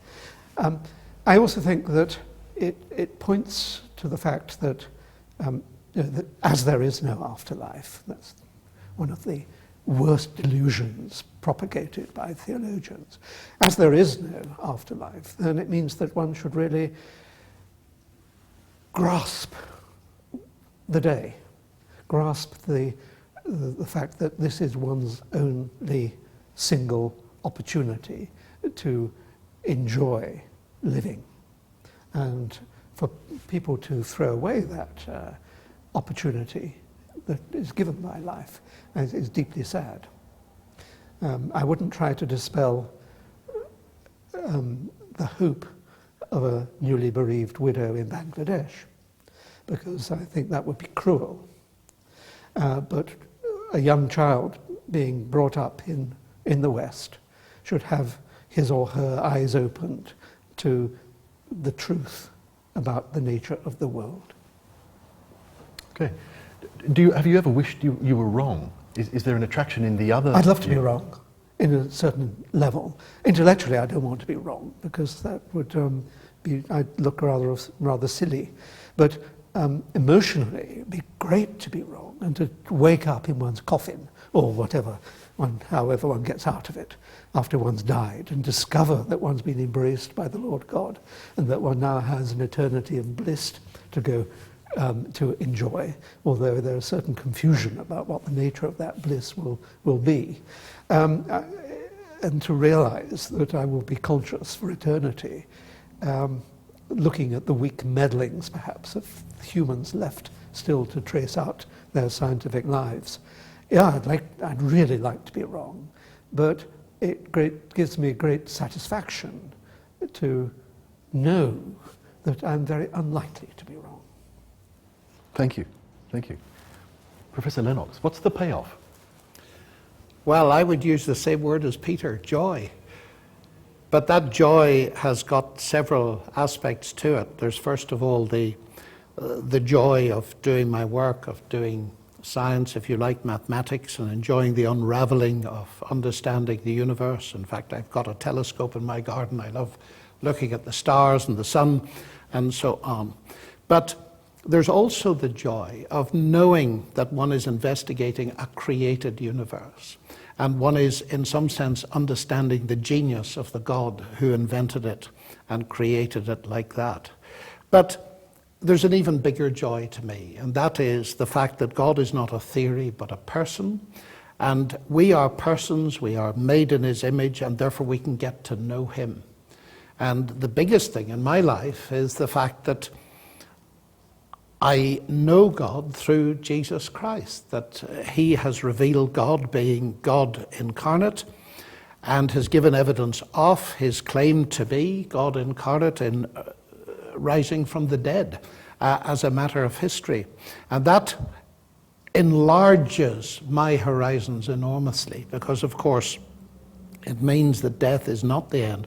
It also means that my moral conscience is not ultimately a delusion, because if death is the end, it seems to me that there is no ultimate justice for the vast majority of people in the world. It's a very good thing to work for justice in this world, but the fact that ultimately humanity will be judged by God, who became human in Jesus Christ and who has died and risen again in order to do something about the vast rift that is between humanity and God, tells me that my conscience is very real and that justice will be done.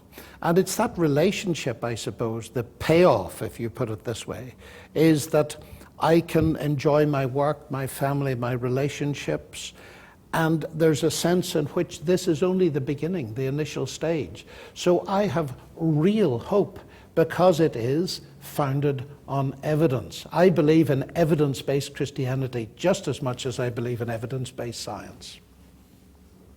Thank you both very much for putting your ideas with such clarity and such passion. I've thoroughly enjoyed the discussion. I hope you have as well.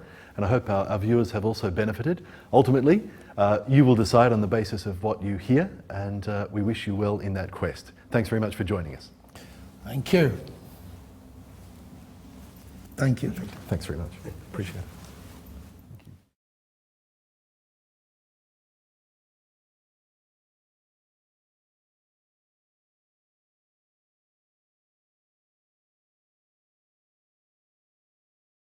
Do you see design in the universe, or only apparent design? Well, apparent design. I mean, there's lots of wonderful things, and they're wonderful to look at. And I think it's wonderful to be alive and be able to look at all these wonderful things. But, you know, unless you're really lazy or extremely sentimental, then you really have to look underneath the apparent design and see whether it could spring from a happen chance. That it could just be the way that the world is working itself out. And that is my view. And that is really the view that a scientist would take, that they would see that all this wonder that we see around us is emerging from, you know, much simpler entities underneath. There is no design. Is there evidence for the fact that science will one day discover the mechanism by which a mindless and materialistic universe produced pattern and order and complexity and mind? Or is that based on a trust us, we'll get the answer soon? It's saying the latter. You have to be honest about that. There are some questions which science feels sure that it can answer, but it would be a false claim to say that they have currently been answered. I mean, there are all sorts of questions like that. One is, where everything came from, not just life. A much simpler question is where life came from. And I think the point to make is that we scientists don't rush in with quick explanations. We want to present the world with explanations that are securely founded. And so that means a lot of work. It needs a lot of patience. And it needs a wide variety of people coming to a consensus that we have achieved the right explanation. There's no shortage of ideas about the origin of life itself. I mean, one of the problems is how do you define life? How do you recognize it once you've got it? I mean, and that is one problem. We all think we can recognize it, but life can take a variety of forms. But then you've got the chemical implementation of the step from the inorganic to the organic, and that's causing quite a lot of trouble. But no shortage of ideas. We know many of the molecules that were present when life emerged all those billions of years ago. We know the reactions that can take place. We're starting in the laboratory to be able to achieve structures just by mixing things, which is the kind of idea that we have for life itself. The cell itself, the biological cell, is a very elaborate form of life compared to the initial form of life, and it would come much later in the history of life. So the first thing is to get molecules that can replicate each other, and then through the processes which broadly described as natural selection, these little molecules would form corporations that would collaborate with each other. Then in due course they would find that by protecting themselves with a sheath, a membrane around them, gave them greater potency. And then sometimes those cells were invaded by bacteria. That's where the mitochondria are thought to enter the cell. And so all sorts of accidents can take you from that primordial step to the first replicating molecule to that extraordinarily complex piece of machinery, the cell. And then once you've got the cell, cells started to collaborate and differentiate. Just as in human society we do different functions and have a richer society because of it. And in the end, we get you and me. You've written that DNA contains information. Must information be the product of a mind? Well, there are two sorts of information. There can be information that we want deciphered as in a message. If I send information from me to you, then clearly intelligence is involved in constructing the information and you in receiving it and disentangling it and interpreting it. After all, a book is that kind of thing. This program is that kind of thing. But you don't need an intelligence for information to be present. If you were to think of a world composed of solely vegetation, no animals, no brains, in other words, just grass. So think of a grass world. Then in order for the grass to grow, information has to be transmitted from one generation to the next. It's the information encoded in DNA that tells proteins how to construct themselves. So it's the messenger of information from one generation to another, and you don't need anything intelligent for that kind of information to be generated and interpreted. I mean, consciousness is quite different from just plain vanilla information. How does mathematics and probability contribute to the question of the first molecule and how it arose, or the complexity of DNA? Has nothing to say whatsoever about it. I mean, people do deploy probabilistic arguments by saying that, you know, the chance of creating a 747 out of a junkyard in a storm is 1 in 10 to the trillion, or some other absurd notional number. But nature doesn't work like that. And nature accumulates progress step by step. So even something as complicated as, you know, a millimetre of DNA wasn't thrust into the world fully formed. It was developed and constructed, and you simply cannot apply probabilistic arguments to things like that. I mean, there are parts of science where probabilistic arguments can perhaps be applied with some success. You could apply it, for example, to thinking of the probability of finding a habitable planet orbiting a particular star, because we know the kind of conditions that life needs. But to apply it to, you know, the sudden emergence of a strip of DNA or a Airbus 380 is just nonsense. If it's not nonsense, it's certainly unreliable. Do we have any evidence that the complexity of a cell or the increase of information in a DNA strand can grow? Have we seen it happen?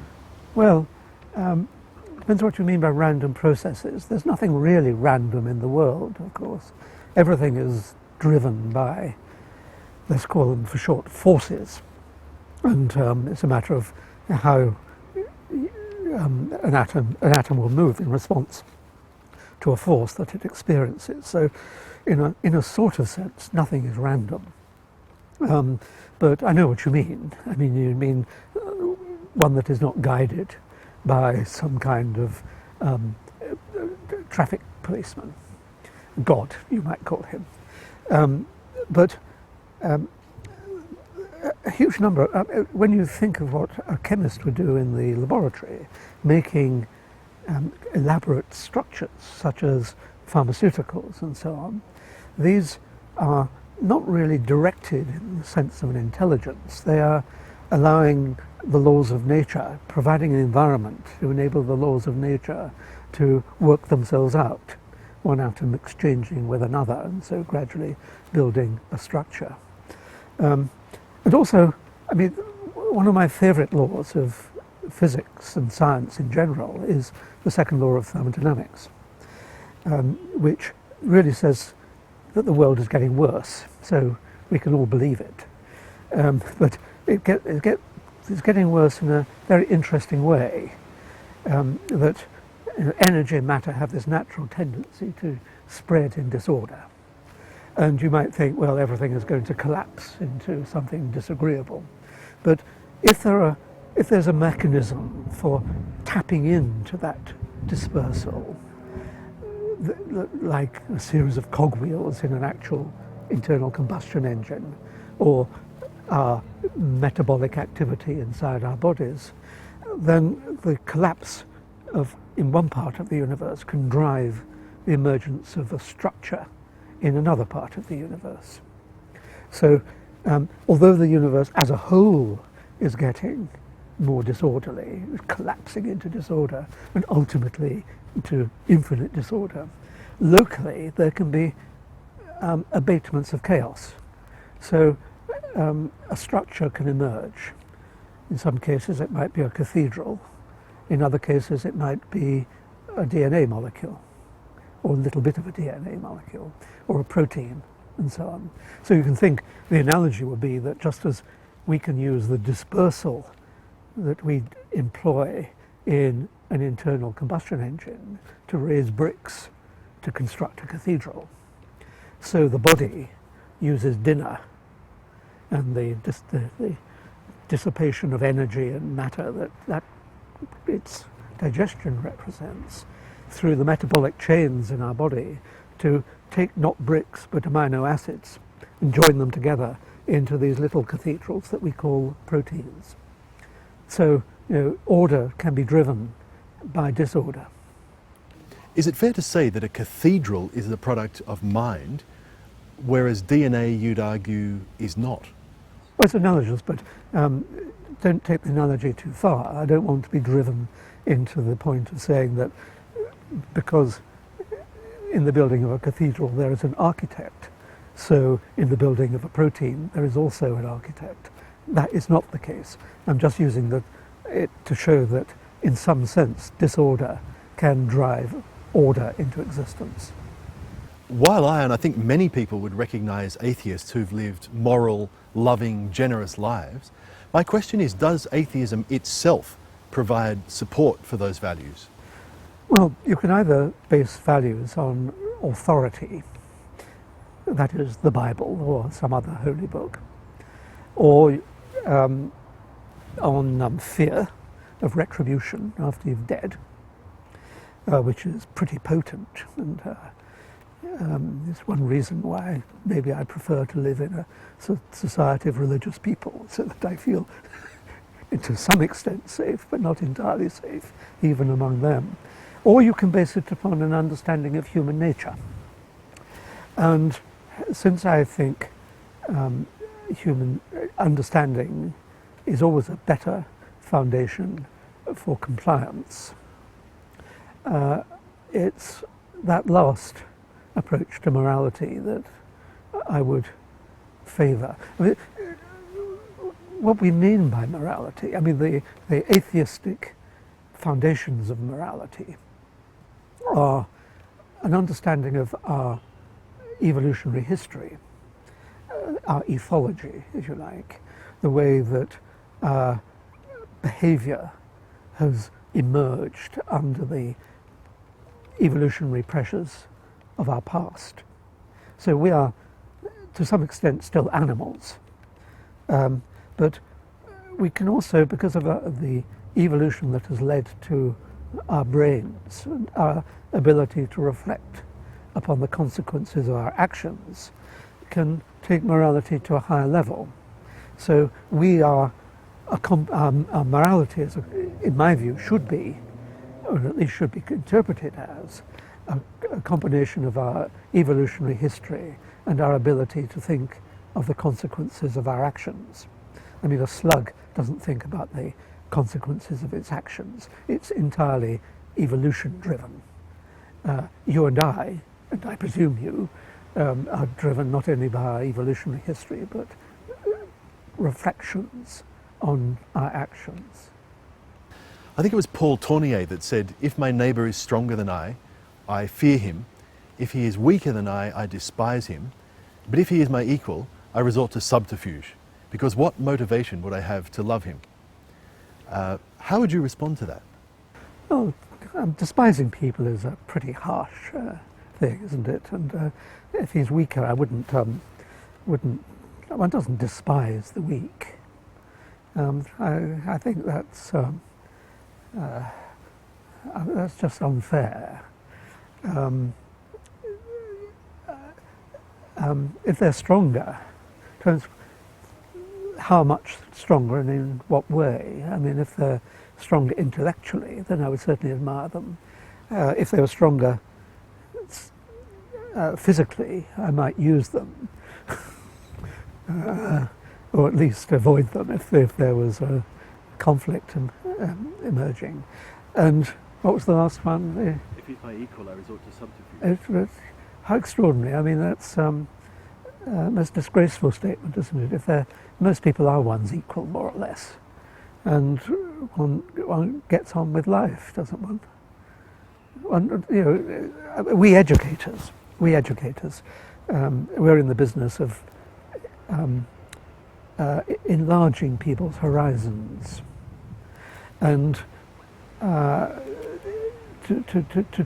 talk to anyone really I hope this doesn't sound arrogant, but it's an opportunity to enlarge their horizons. This program is about enlarging people's horizons. This is why I'm taking part in it.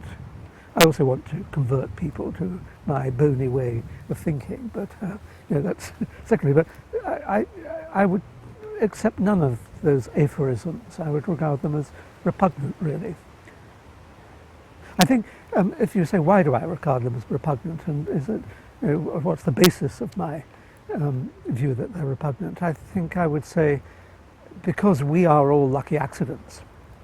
We atheists are here, just as I believe you to be here, simply by chance, and having the extraordinarily good luck of life. Then, and that's true of everyone. So, in a sense, I don't want this to sound too libertarian, but it's the basis of the way I would think, that everyone deserves the same chance and the same encouragement. People have very similar interests, and it's enjoyable to engage those interests and to talk to them, to learn from them as well as to teach them. I applaud those values. The question may be, how much are they based upon survival of the fittest? Well, since presumably my own attitudes have emerged from my own evolutionary history, they must have done. But the world is a much more complex place than just a cheetah against antelope. We live in societies, and societies are where people learn that there are advantages from altruism, advantages from helping one's neighbour, advantages from being a compliant cog in a social engine. Could there be more advantage in appearing to be a useful cog in a social machine while actually going all out for oneself? Oh, yes, I suppose greed, hidden behind charity, is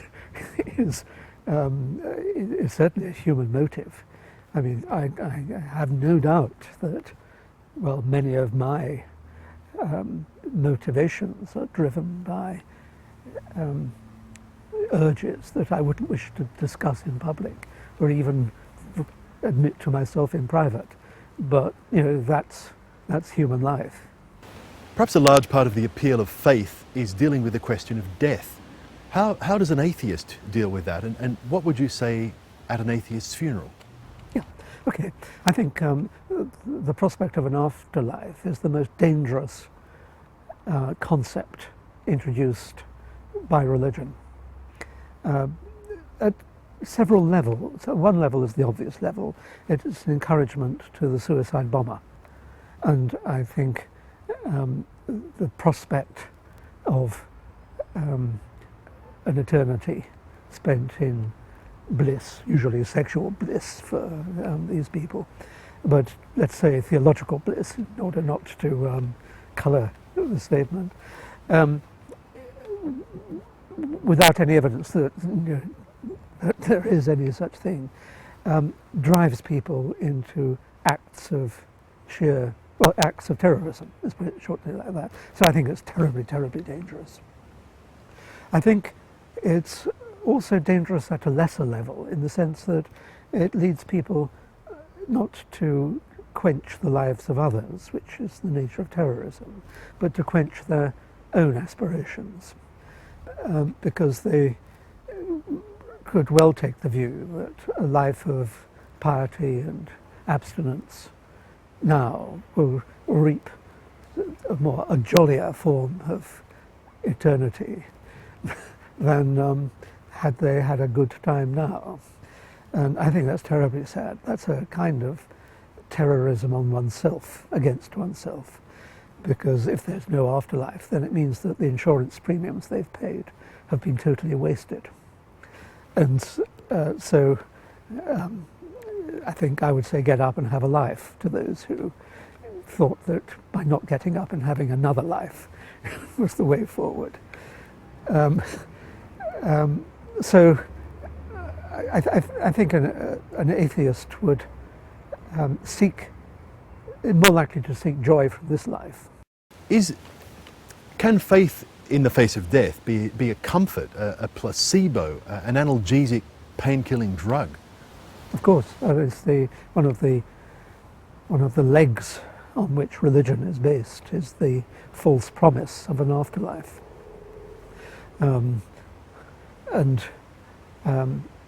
it's despicable, basically, in a word. It's been invented by man with no evidence whatsoever. I always come back to this question of evidence, but it's invented. It's a wonderful weapon of crowd control, far better than a water cannon.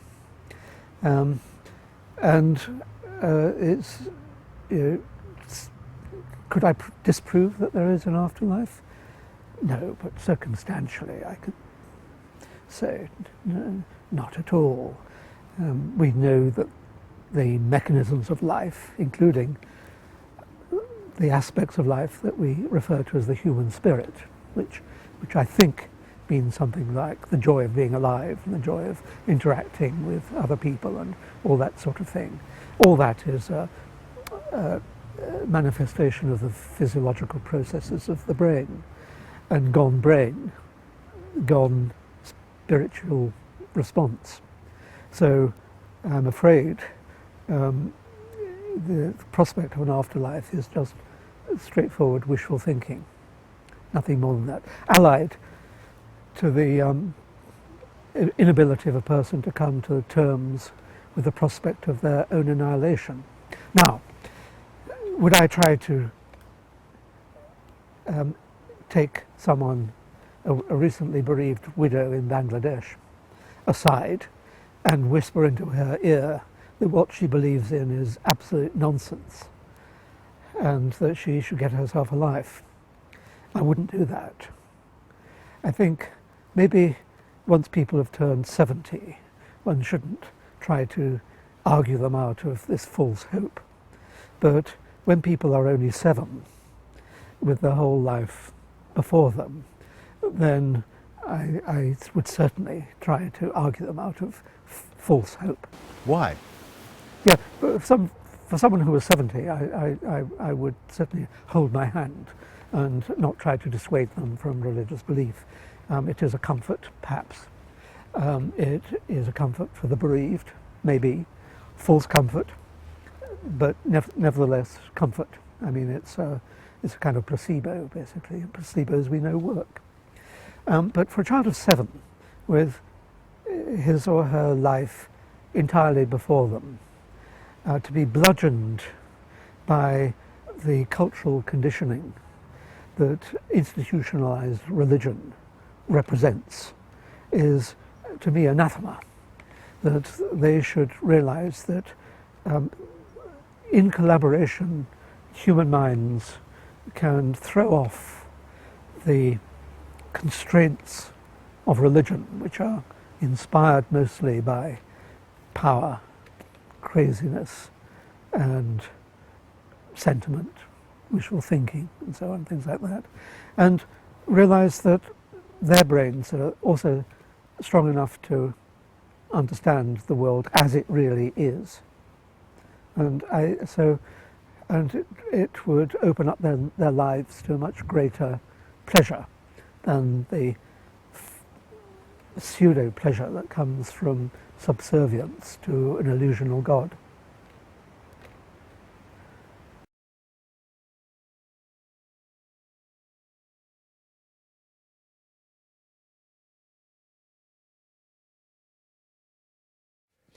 First question, does the universe provide clues as to its origin?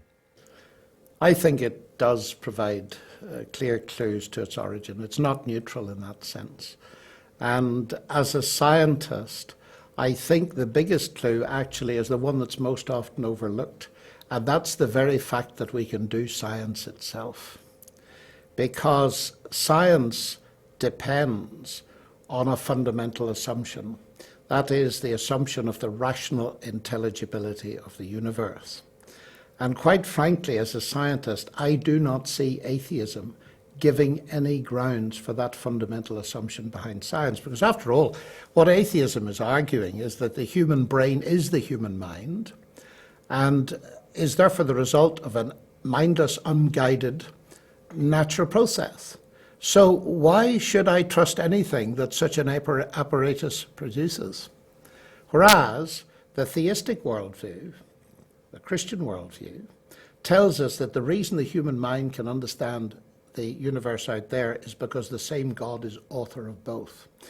And it's that fundamental faith of scientists, actually, that is justified by the Christian worldview, the biblical worldview, and is not justified by the atheist worldview. That's where I would start in answer to your question. Of course, you can go immediately beyond that. I'm a mathematician, and the fact that the universe is describable, at least in part, in mathematics, is one of the things that drove the rise of science. So I think the universe is very clearly not neutral in this respect. Why does the universe exist at all? Why is there something rather than nothing? Well, there again, that's one of the deepest questions of philosophy. And the answer to that, again, I think that naturalism is bankrupt to tell us. But it's interesting that Alan Sandage, who's widely regarded as the father of modern astronomy, says that the answer to this question must ultimately reside in God. We can't prove it as scientists, but we can give evidence. That's the way science points, that there's a consistent explanation that an intelligent God created it, and that's why it's there. Is it true that the universe shows evidence of fine-tuning? I think it is. I think over the past 50 years, people have begun to see, starting with the work of Fred Hoyle on the resonance of carbon, and so on. And when he discovered it, he said, nothing shook my atheism so much as discovering that resonance. That is, the universe seems very special. And when you go into some of the numbers, I mean, we're aware of it at a simple level. If you had the Earth near to the sun, carbon-based life would be impossible because of heat, and if it were further away, it would be impossible because of the intense cold. If the Earth rotated any faster, there'd be no atmosphere. If it rotated slower, we would be burned to death in the day and frozen at night, and so on. But it's when you get down to the standard model of the universe, the so-called hot Big Bang model, and you're thinking of the fundamental constants of nature, it's that when the numbers become fascinating. Sir Roger Penrose, who works at Oxford, a very distinguished mathematical colleague, he says, and he's not a theist, he says that to have a universe like this, in which there's a second law of thermodynamics, the creator's aim would have to be accurate to 1 part in 10 to the power 10 to the 123. And as Roger Penrose points out, he says that's a number so big that if you wrote a 1 here, then a 0 in every elementary particle in the universe, you couldn't even write the number out in the normal base 10 description. The number is too large. And it's interesting that that has led thinking scientists, like the distinguished Paul Davies, to say the evidence for design is overwhelming. And I concur with them. There seems to be something very special, and it's very special in a certain way, that it permits the existence of carbon-based life. Could you tell us a bit about the anthropic principle? Well, the anthropic principle, anthropos is Greek for human beings, and the anthropic principle is an idea that comes in various forms. And it relates to what I've just said, that the universe is somehow tailor-made for man. But it's formulated in many ways, and sometimes people say, well, of course we find ourselves in a universe like this one because it's the only one we could find ourselves in, and that's not very surprising. So they try to argue, as Richard Dawkins does, that the anthropic principle somehow explains something, but that's standing the thing on its head. It's the fact that it's like that that calls for explanation. There's a famous analogy that philosophers bring to bear on this that's due to a philosopher who wrote a book on the multiverse theory. What he says is this: imagine a firing squad, and if I've got 50 marksmen pointing at me and they fire, the formulation I've just given would say, well, John, you oughtn't to be surprised if you find yourself alive after they all shoot, because after all, that's the only experience you could possibly have. But that's nonsense. I would be very surprised if they all missed. I would want to know if that is actually intentional. And so it seems to me that all these cosmic coincidences are things that cry out for explanation. They're not an explanation. And I'm amazed that Richard Dawkins says, well, there you have it, either God or the anthropic principle. Well, that's confusing. Evolution, getting down to biology now, is widely regarded as fact. What does the term mean? Well, I'm not a biologist, but I try to understand what they say, and I'm encouraged by the fact they want me to understand what they say. From Darwin to Dawkins, they claim to be writing for the thinking person. And I discover in their writings that evolution covers a wide variety of things. And in ordinary language, we could talk about the evolution of the Australian coastline, or we could talk about the evolution of the boomerang. Now, the two uses of the word are very different, because the causal mechanism with the coastline is pretty random, motion of your wonderful oceans and wind and so on, whereas the evolution of the boomerang is clever, intelligent people thinking of how they could produce a better shape. So in one sense, it can be a neutral term to describe that something has changed over time without reference to the mechanism. But of course, in biology, it tends to be associated with the mechanism. But we need to be careful, because there's a distinction to be made between the neo-Darwinian synthesis, as it's now called, which is really talking about the mechanism of natural selection plus mutation, a few other things like genetic drift and so on, and what that can accomplish. And the full neo-Darwinian synthesis is that that is responsible for all the varieties of life we find. Richard Dawkins goes further in his book, The Blind Watchmaker, and claims it's responsible for the existence of life, but has been frequently pointed out, and he himself, of course, now will make the distinction and allow it because it's so obvious, that the mechanism of mutation and natural selection cannot account for its own existence.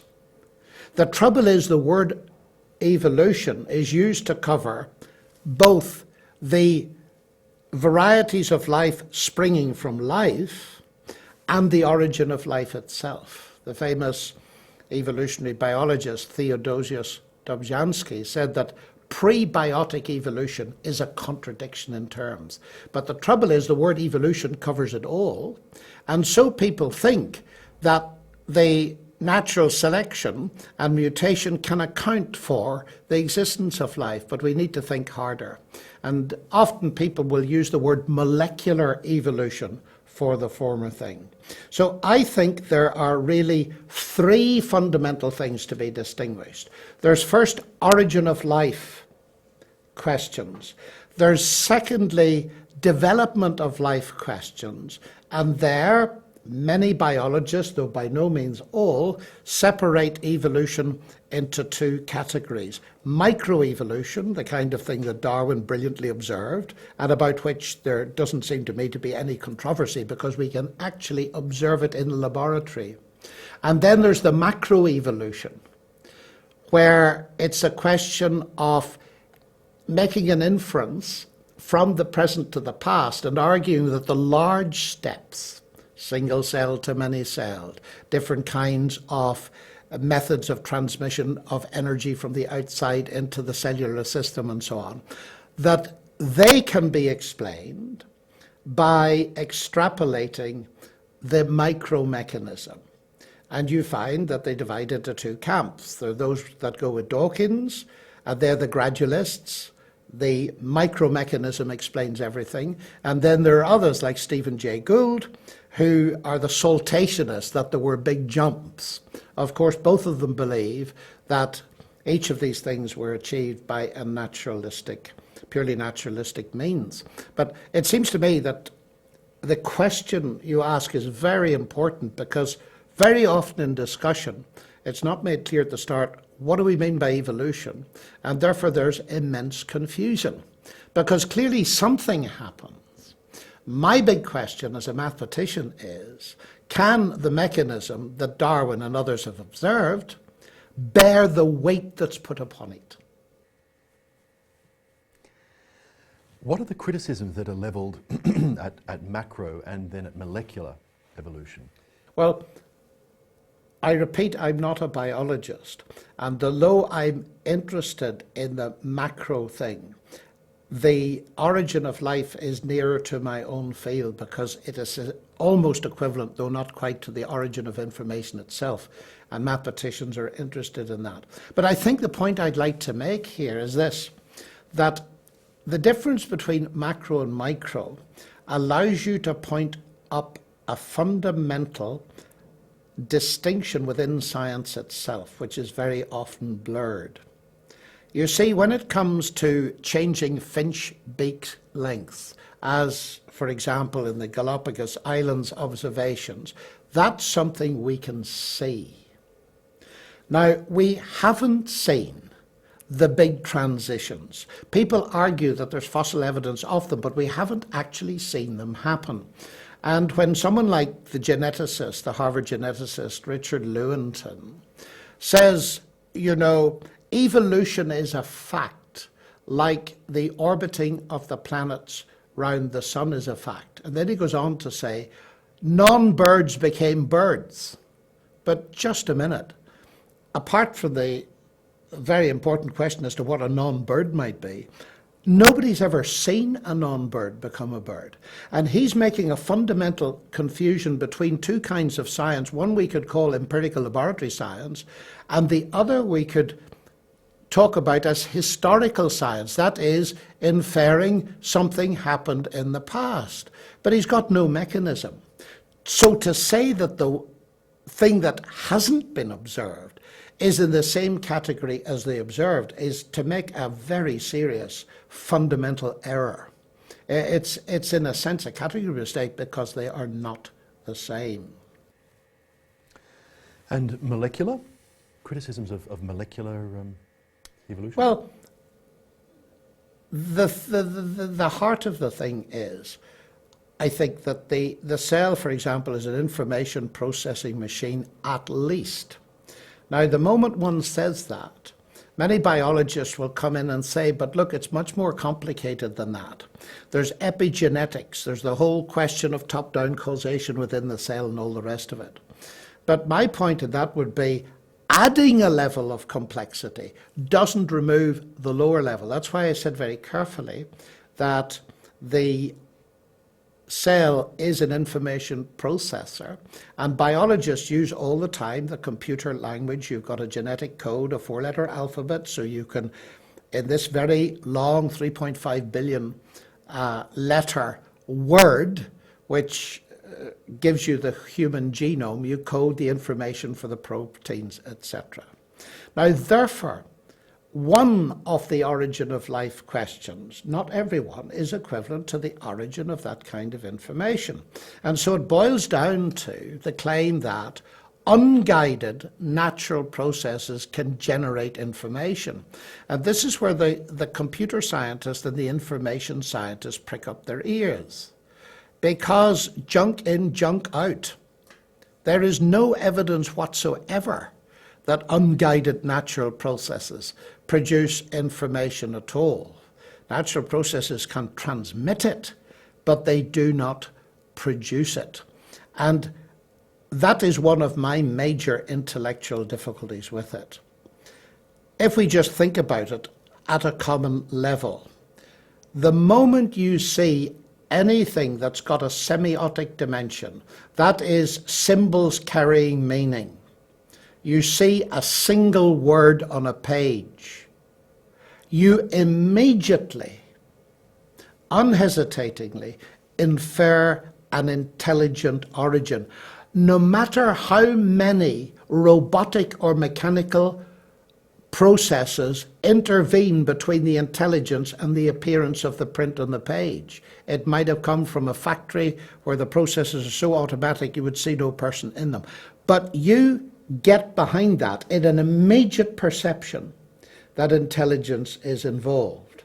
And I find it curious that the same people that make that immediate perception will look at the longest word ever discovered in any language, that is the human DNA code, and infer downwards to chance and the laws of nature. It seems to me there's something fundamentally wrong here.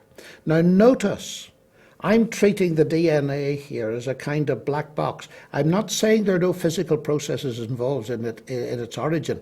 I'm saying it bears the stamp of intelligence, whatever else it has. And for that reason, I find the amazing because it was written so long ago, statement with which the fourth biography of Jesus in the New Testament begins. In the beginning was the Word. All things were made by him. That is, that matter, energy, the universe is derivative from word. That makes perfect scientific sense to me. Whereas in the beginning was mass, energy, or the particles, and somehow by an unguided random process we get DNA, makes no scientific sense whatsoever. You compare the human genome and its spelling to Shakespeare. Can you tell us about the maths of that? Well, a lot of people have done calculations, and of course you can Google them and see how far the monkeys have got. But very simple calculations show that the probability of getting anything language-like of any length is vanishingly small. But the next important thing to say is that most atheists agree with this. It's very important to be fair to the people who would disagree with me, who are on the atheist side, because none of them who thought about it believe that evolution is a purely random process. And Richard Dawkins will argue that yes, there is randomness, and that's very important. The mutations are random, but natural selection performs a filtering process, and that reduces the probabilities and brings them within the range of the possible. Now, so far so good until you investigate his putative mechanism, and he devotes the heart of the book, The Blind Watchmaker, to it. And in that book, he brings to bear this monkey typing thing, and he has 28 monkeys across, and he introduces a target phrase from Shakespeare, methinks it is like a weasel. And he points out that if you're trying to get 28 monkeys typing, that the probability of getting that phrase is very low indeed. It's about 10 to the 40 or some 1 in 10 to the 40.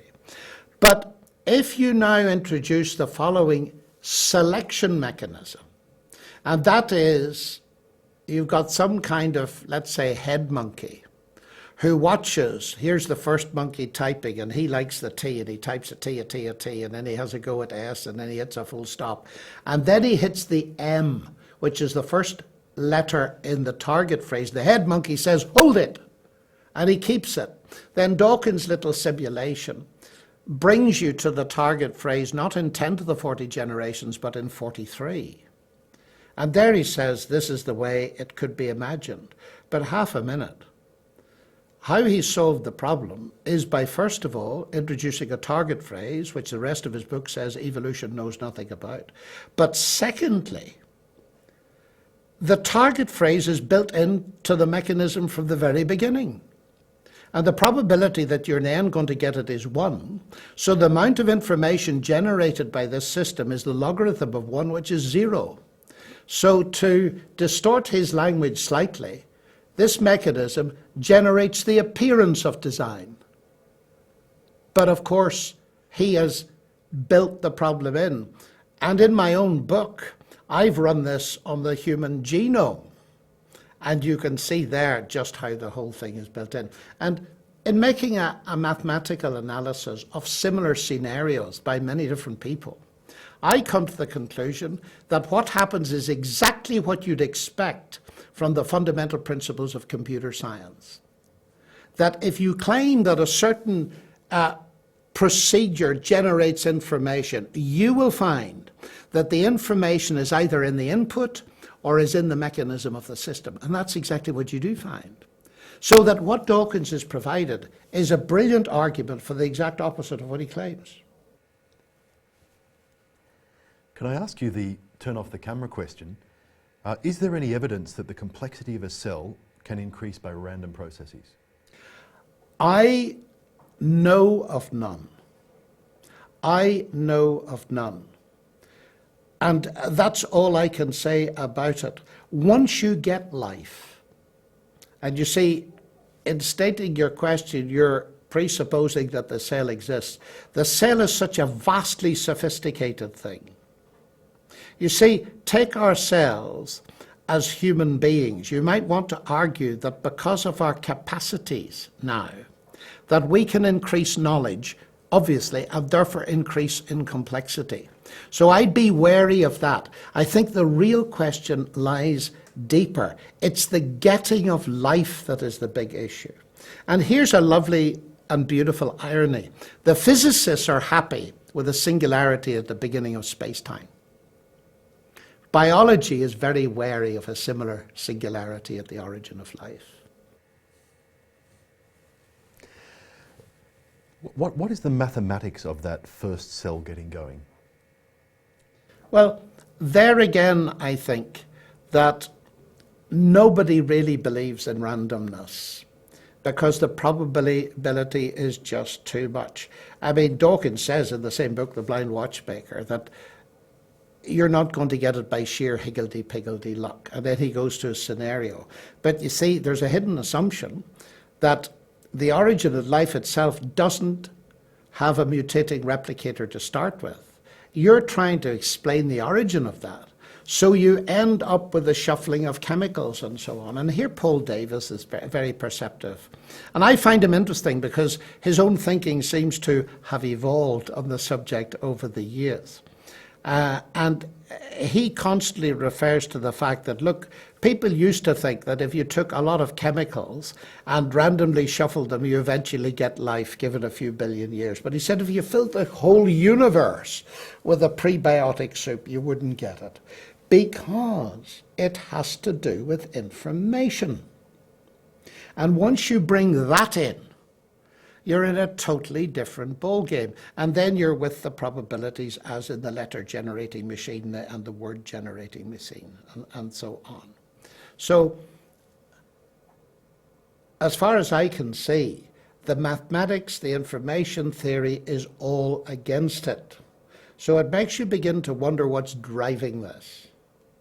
You see, if I put on an atheist hat for a moment, there's got to be a naturalistic solution. The ancient Greeks saw it. Evolution wasn't new to Darwin. Lucretius got most of the things Darwin got, and he deduced them from sheer materialistic philosophy. And that's not surprising, because if I imagine there's no God, there's only matter and energy, I will think up the theory of evolution in 5 minutes. The point is that true science, it's not enough to deduce atheism from materialistic philosophy. We must have the evidence. And for the Christian, you see, the whole field is open because it's not an either-or thing. Because, as I've said, natural selection clearly works, certainly at the micro level. So it's up to science, fascinating task. Is there an edge to evolution? As some scientists would suggest, by far not the minority at the moment. Those are fascinating scientific questions. But for the materialist, it's got to be a naturalistic process. So they are in fact confined, and they dare not, and here now is a violation of a basic principle of science, they dare not follow the evidence where it leads. Because if naturalistically generated evidence starts to suggest there might be something more to the whole thing, well, then they got to close down on the basis of their philosophy, but not their science. Could you give us some clear thinking on the question of whether evolution is a mechanism that gets going as though it has some kind of internal force or intelligence, or whether it is indeed pure chance and purely unguided? What's happening here is very interesting. You see, so many atheistic scientists think they've got rid of the idea of creation, but actually what happens is they force more and more of the creative power into the processes of nature until you end up with what someone has dubbed the God particles. All the information is front-loaded. Well, of course, God could have done it that way. I would want to ask as a scientist, is the evidence like that? And in what few hints we get from the Bible, and if I might bring that in here, which may surprise some people as a scientist, but you see, the Bible, written thousands of years ago, says very little about the mechanism, and it puts its finger on the central issue of the origin of information. So my ears go up. As one famous scientist said to me, he said, how did the writers of the Bible possibly know that this would be important? You see. So in the Genesis account, which at one level is simple, it's brief, but the thing that is emphasis is, and God said, repeatedly, but not very often. Now, a superficial response to that would be, it's unpacking, in the beginning was the Word, and it's saying there are several, but very few steps where there's an input, an injection of information from outside the system, you see. Now, that makes perfect sense to me. And therefore, I would expect a naturalistic science to do a lot of profound work, but I'd expect some very few areas, like the origin of life, where if you try to unpack them on a purely naturalistic basis, the difficulties increase with time. They don't get lower with time simply because you're on the wrong track. Is your God a God of the gaps? Absolutely not. And I'm glad you asked the question, because as a scientist, the dreaded gaps are something that we're very aware of. So the first point here, I think, to make is this, that it is not in the bits of nature that we don't understand that I find God. It's in the bits we do understand. And if I go back to the very first question, I look at the universe, the very fact that it's mathematically describable. Those aren't gaps. That's the fact. It lies at the basis of all science. And that, for me, is the overwhelming bit of evidence. To make it more precise, when Isaac Newton discovered his law of gravity, he didn't say, marvelous, now I know how it works, so I don't need God. I've filled the gap. Why did he not say that? Because God for him was not an explanation alternative to science. I think Richard Dawkins and many of the new atheists make a very basic and very silly mistake by confusing mechanism with agency. And so as the study of mechanisms increase, they think the need for an agent decreases. That's like saying that because you understand the laws of internal combustion, you don't need to believe in the existence of Henry Ford. It's as silly as that. And so that's the first point to make. And it's a very important part to emphasize, because very often the discussion, particularly by the press, who are always interested in the controversial bits, concentrate on the one area lower down, which I think is actually of secondary importance. They concentrate there and they force in these gaps. But now, I think there's something much more subtle going on here, because I think there are two kinds of gap. The first kind is what I call the bad gaps. That is the gaps that disappear as science advances. But I believe there are gaps that appear as science advances.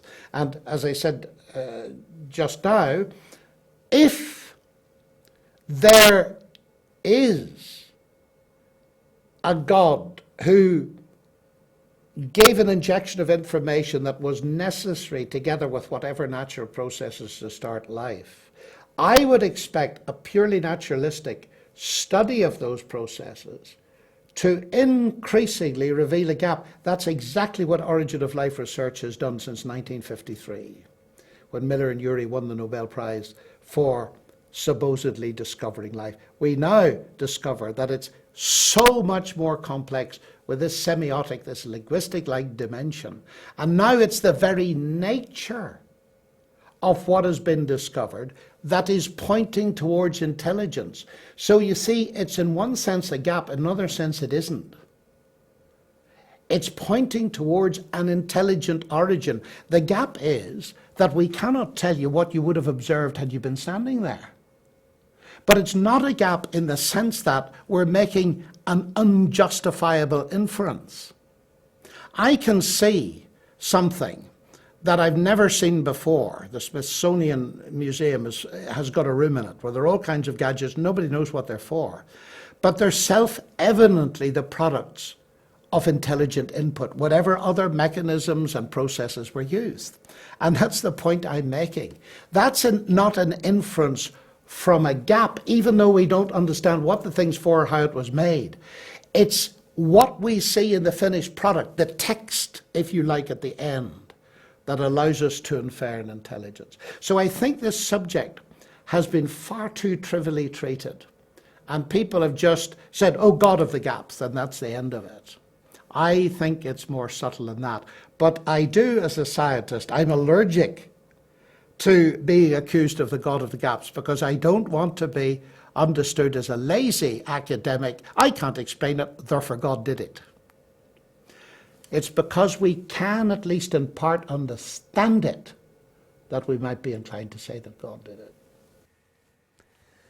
Richard Dawkins's point, citing God as the cause of all this complexity, is making a cause which is even more complex than that which it supposedly causes. How would you respond to that? Well, as I did in my debate with him, I pick up a book called The God Delusion, about 400 pages long. It's complex. And then I discover its origin is Richard Dawkins, who's very much more complex. But that's no explanation, according to him, because he's more complex than its origin. It's a very silly argument again, because it assumes that ultimate explanation must proceed from the simple to the complex. And that means that you're building into your whole explanatory system the thing that you want to establish. And that's very dangerous. And indeed, science often, the explanations get more complex. For instance, it might sound very simple to explain the falling of an apple by gravity. And the mathematics of that would leave some people behind. But if I say actually it's to do with a warp in space-time, that'll leave practically everybody behind. We believe that explanation, not because it's simple, it isn't actually, but because it fits the case. And you see, simplicity is not the only criterion of truth. Explanatory power is. Quantum mechanics isn't simple. Nobody understands it, according to Nobel Prize-winning Richard Feynman. But people believe it. Why? Because of its explanatory power. So I think this is a foolish kind of argument. Another illustration of it, because it's become so embedded in the popular mind.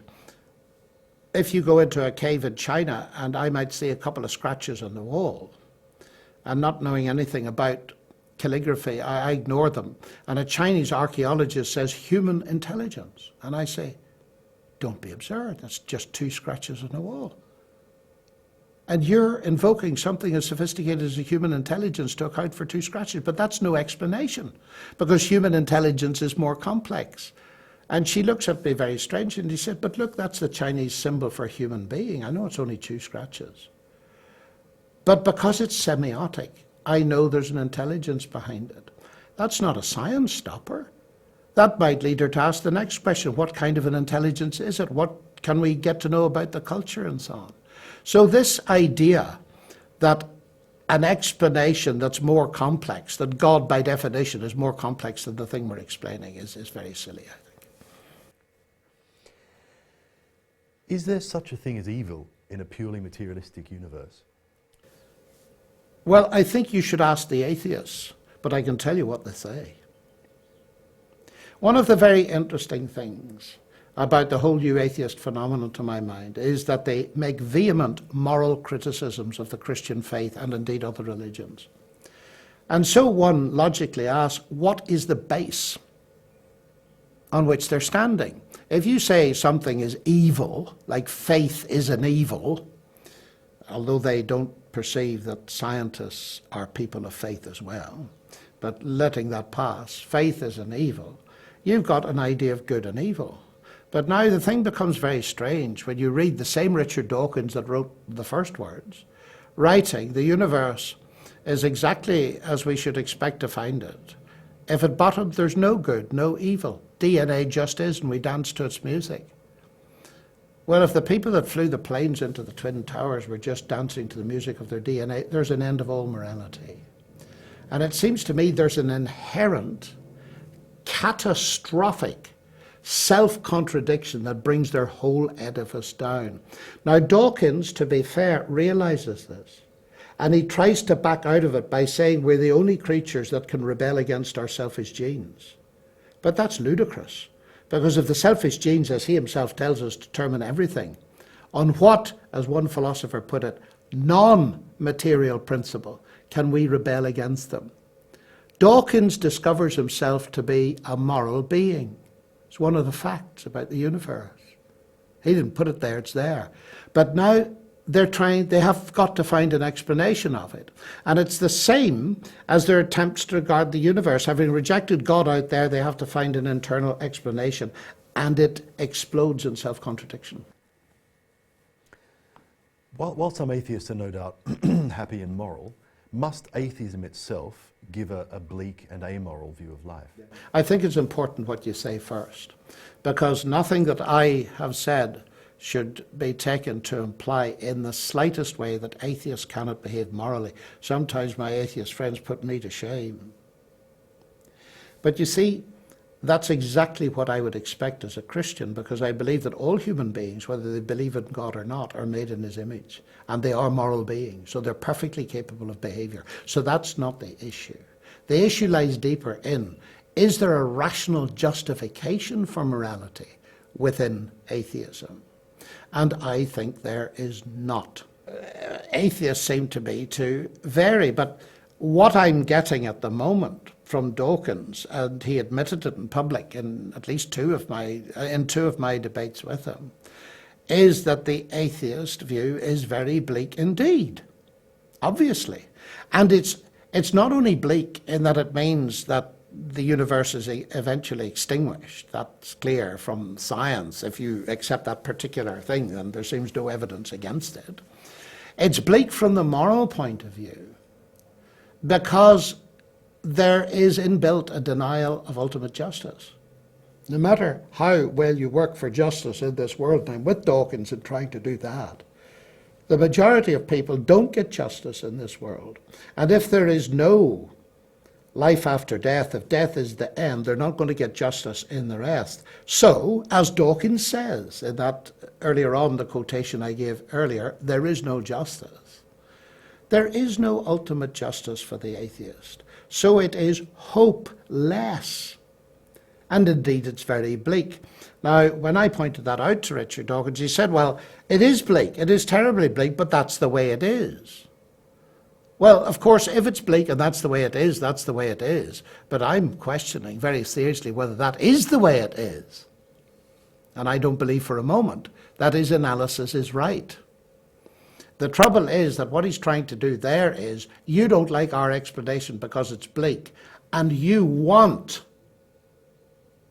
a kind of heaven in which you can enjoy and be compensated for. Now, it's important to talk about that, actually, because there's been a brilliant analysis of this kind of argument by Manfred Lutz, a German best-selling psychiatrist, in his book, God, A Brief History of the Great One.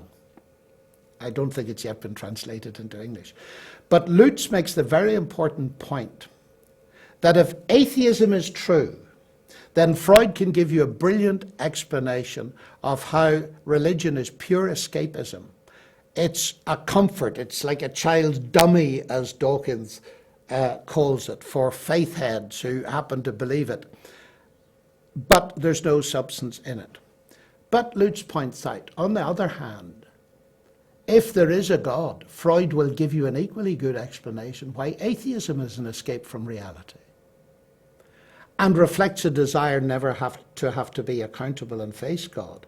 And then he makes the trenchant and absolutely accurate observation. Freud can give you no help whatsoever, nor can Jung, on the question of whether there is a God or not. So we need to beware of psychological trickery that bypasses the fundamental question, is there evidence that God is actual or not? Now, you've mentioned several times in your questions the matter of probabilities. And here there's a lot of fog generation going on. And Dawkins talks about the probability of God. God is improbable. But come to that, Richard Dawkins is improbable. The a priori probability of Dawkins' existence is practically zero. That's the same is true of everybody. But that's not the question. The question is not, how do you calculate the probability of Dawkins' existence? The question is there any evidence that he's actual? And it's the same with God. Calculations about the probability of God are totally beside the point. I'd almost say, even as a mathematician, they're a complete waste of time. The question is God actual? Now, it's not that I disparage the kind of Bayes' theorem arguments on probabilities connected with the existence of God that Richard Swinburne and other people have developed, because Bayes' theorem is a serious theorem on probability. It's just I'm making the simple point that it's very clever ploy to use arguments about probability to divert attention from the very obvious question, is there evidence that God is actual? If DNA suggests spelling in an author or intelligence, what about the DNA in an AIDS virus?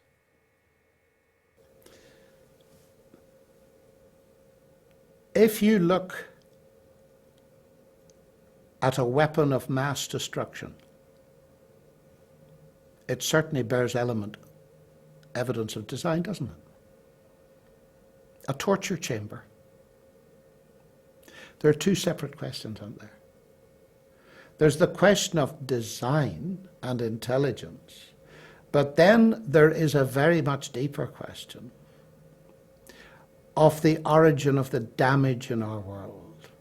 And we're back to the question of pain and evil, you see. And of course, you again run into the same moral difficulty in evaluating it. Why would you say AIDS was evil if it just is? You see? As a Christian, I want to comment on it morally. Any genetic disease and all this kind of thing. But if you take the atheist view, I think you're silent. What can you say? So we need to separate evidence for intelligence and the whole moral question. And the difficulty with that, and that's a whole different field actually, and it's very important. That's why I did a degree in bioethics, to get into understanding these moral issues. But we need to separate them clearly, because bringing in a moral argument hasn't got anything to do with the question of evidence of intelligent input and all the rest of it.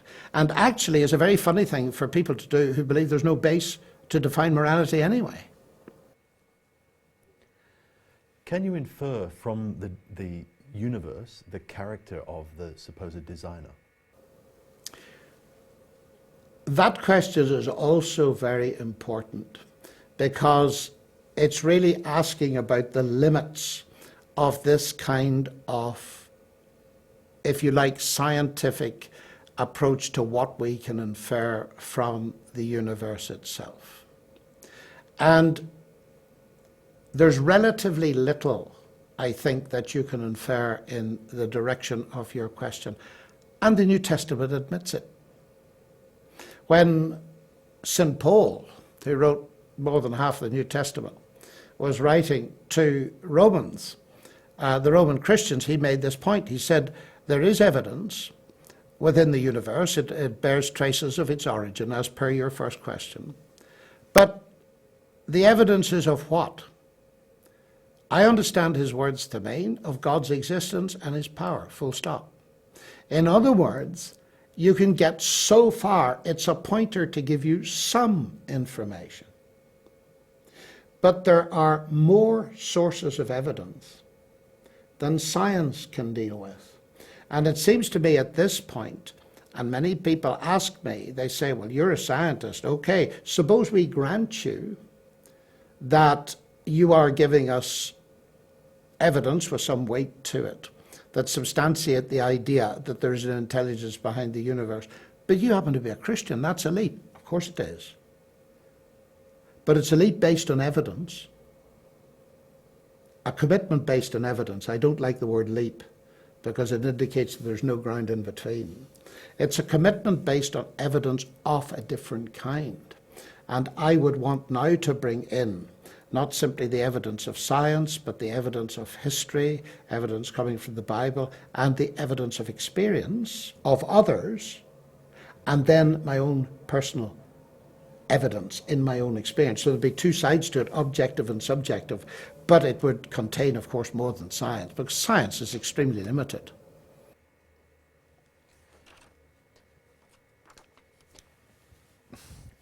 Science is extremely limited. That was actually just took the words out of my mouth. My next question was, can science explain everything? No, of course not. Some people believe it can, like Peter Atkins. But that's actually very silly. And Dawkins has the sense to see that that's nonsense. And he points out that you have difficulty with ethics. Of course you have. Science can explain to you that if you put poison in your granny's tea, it will give her a very uncomfortable day. In fact, it'll do worse. But science can't tell you whether you ought to do it or not to get your hands on her property. And the pathway from science to ethics is extremely problematical.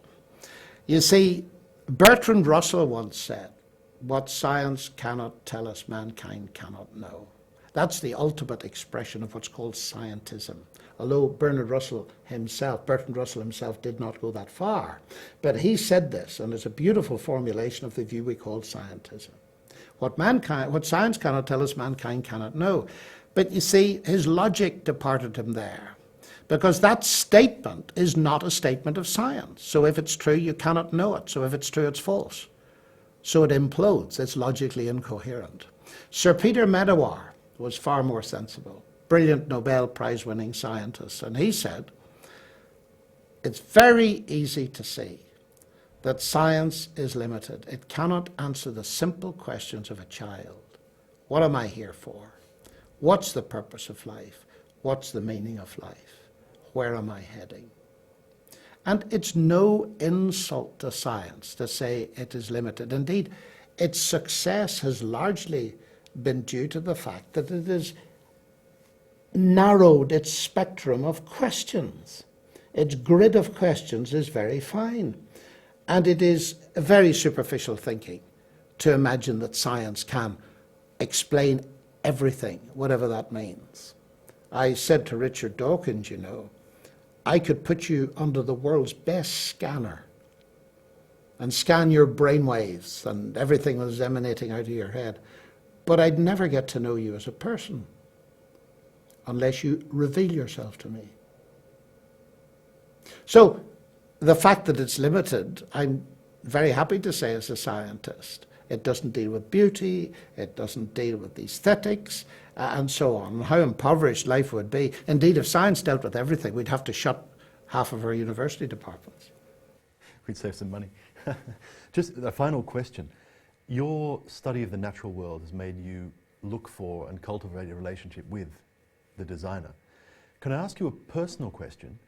What satisfaction or emotional payoffs do you derive from that? And what payoffs do you think people derive from atheism?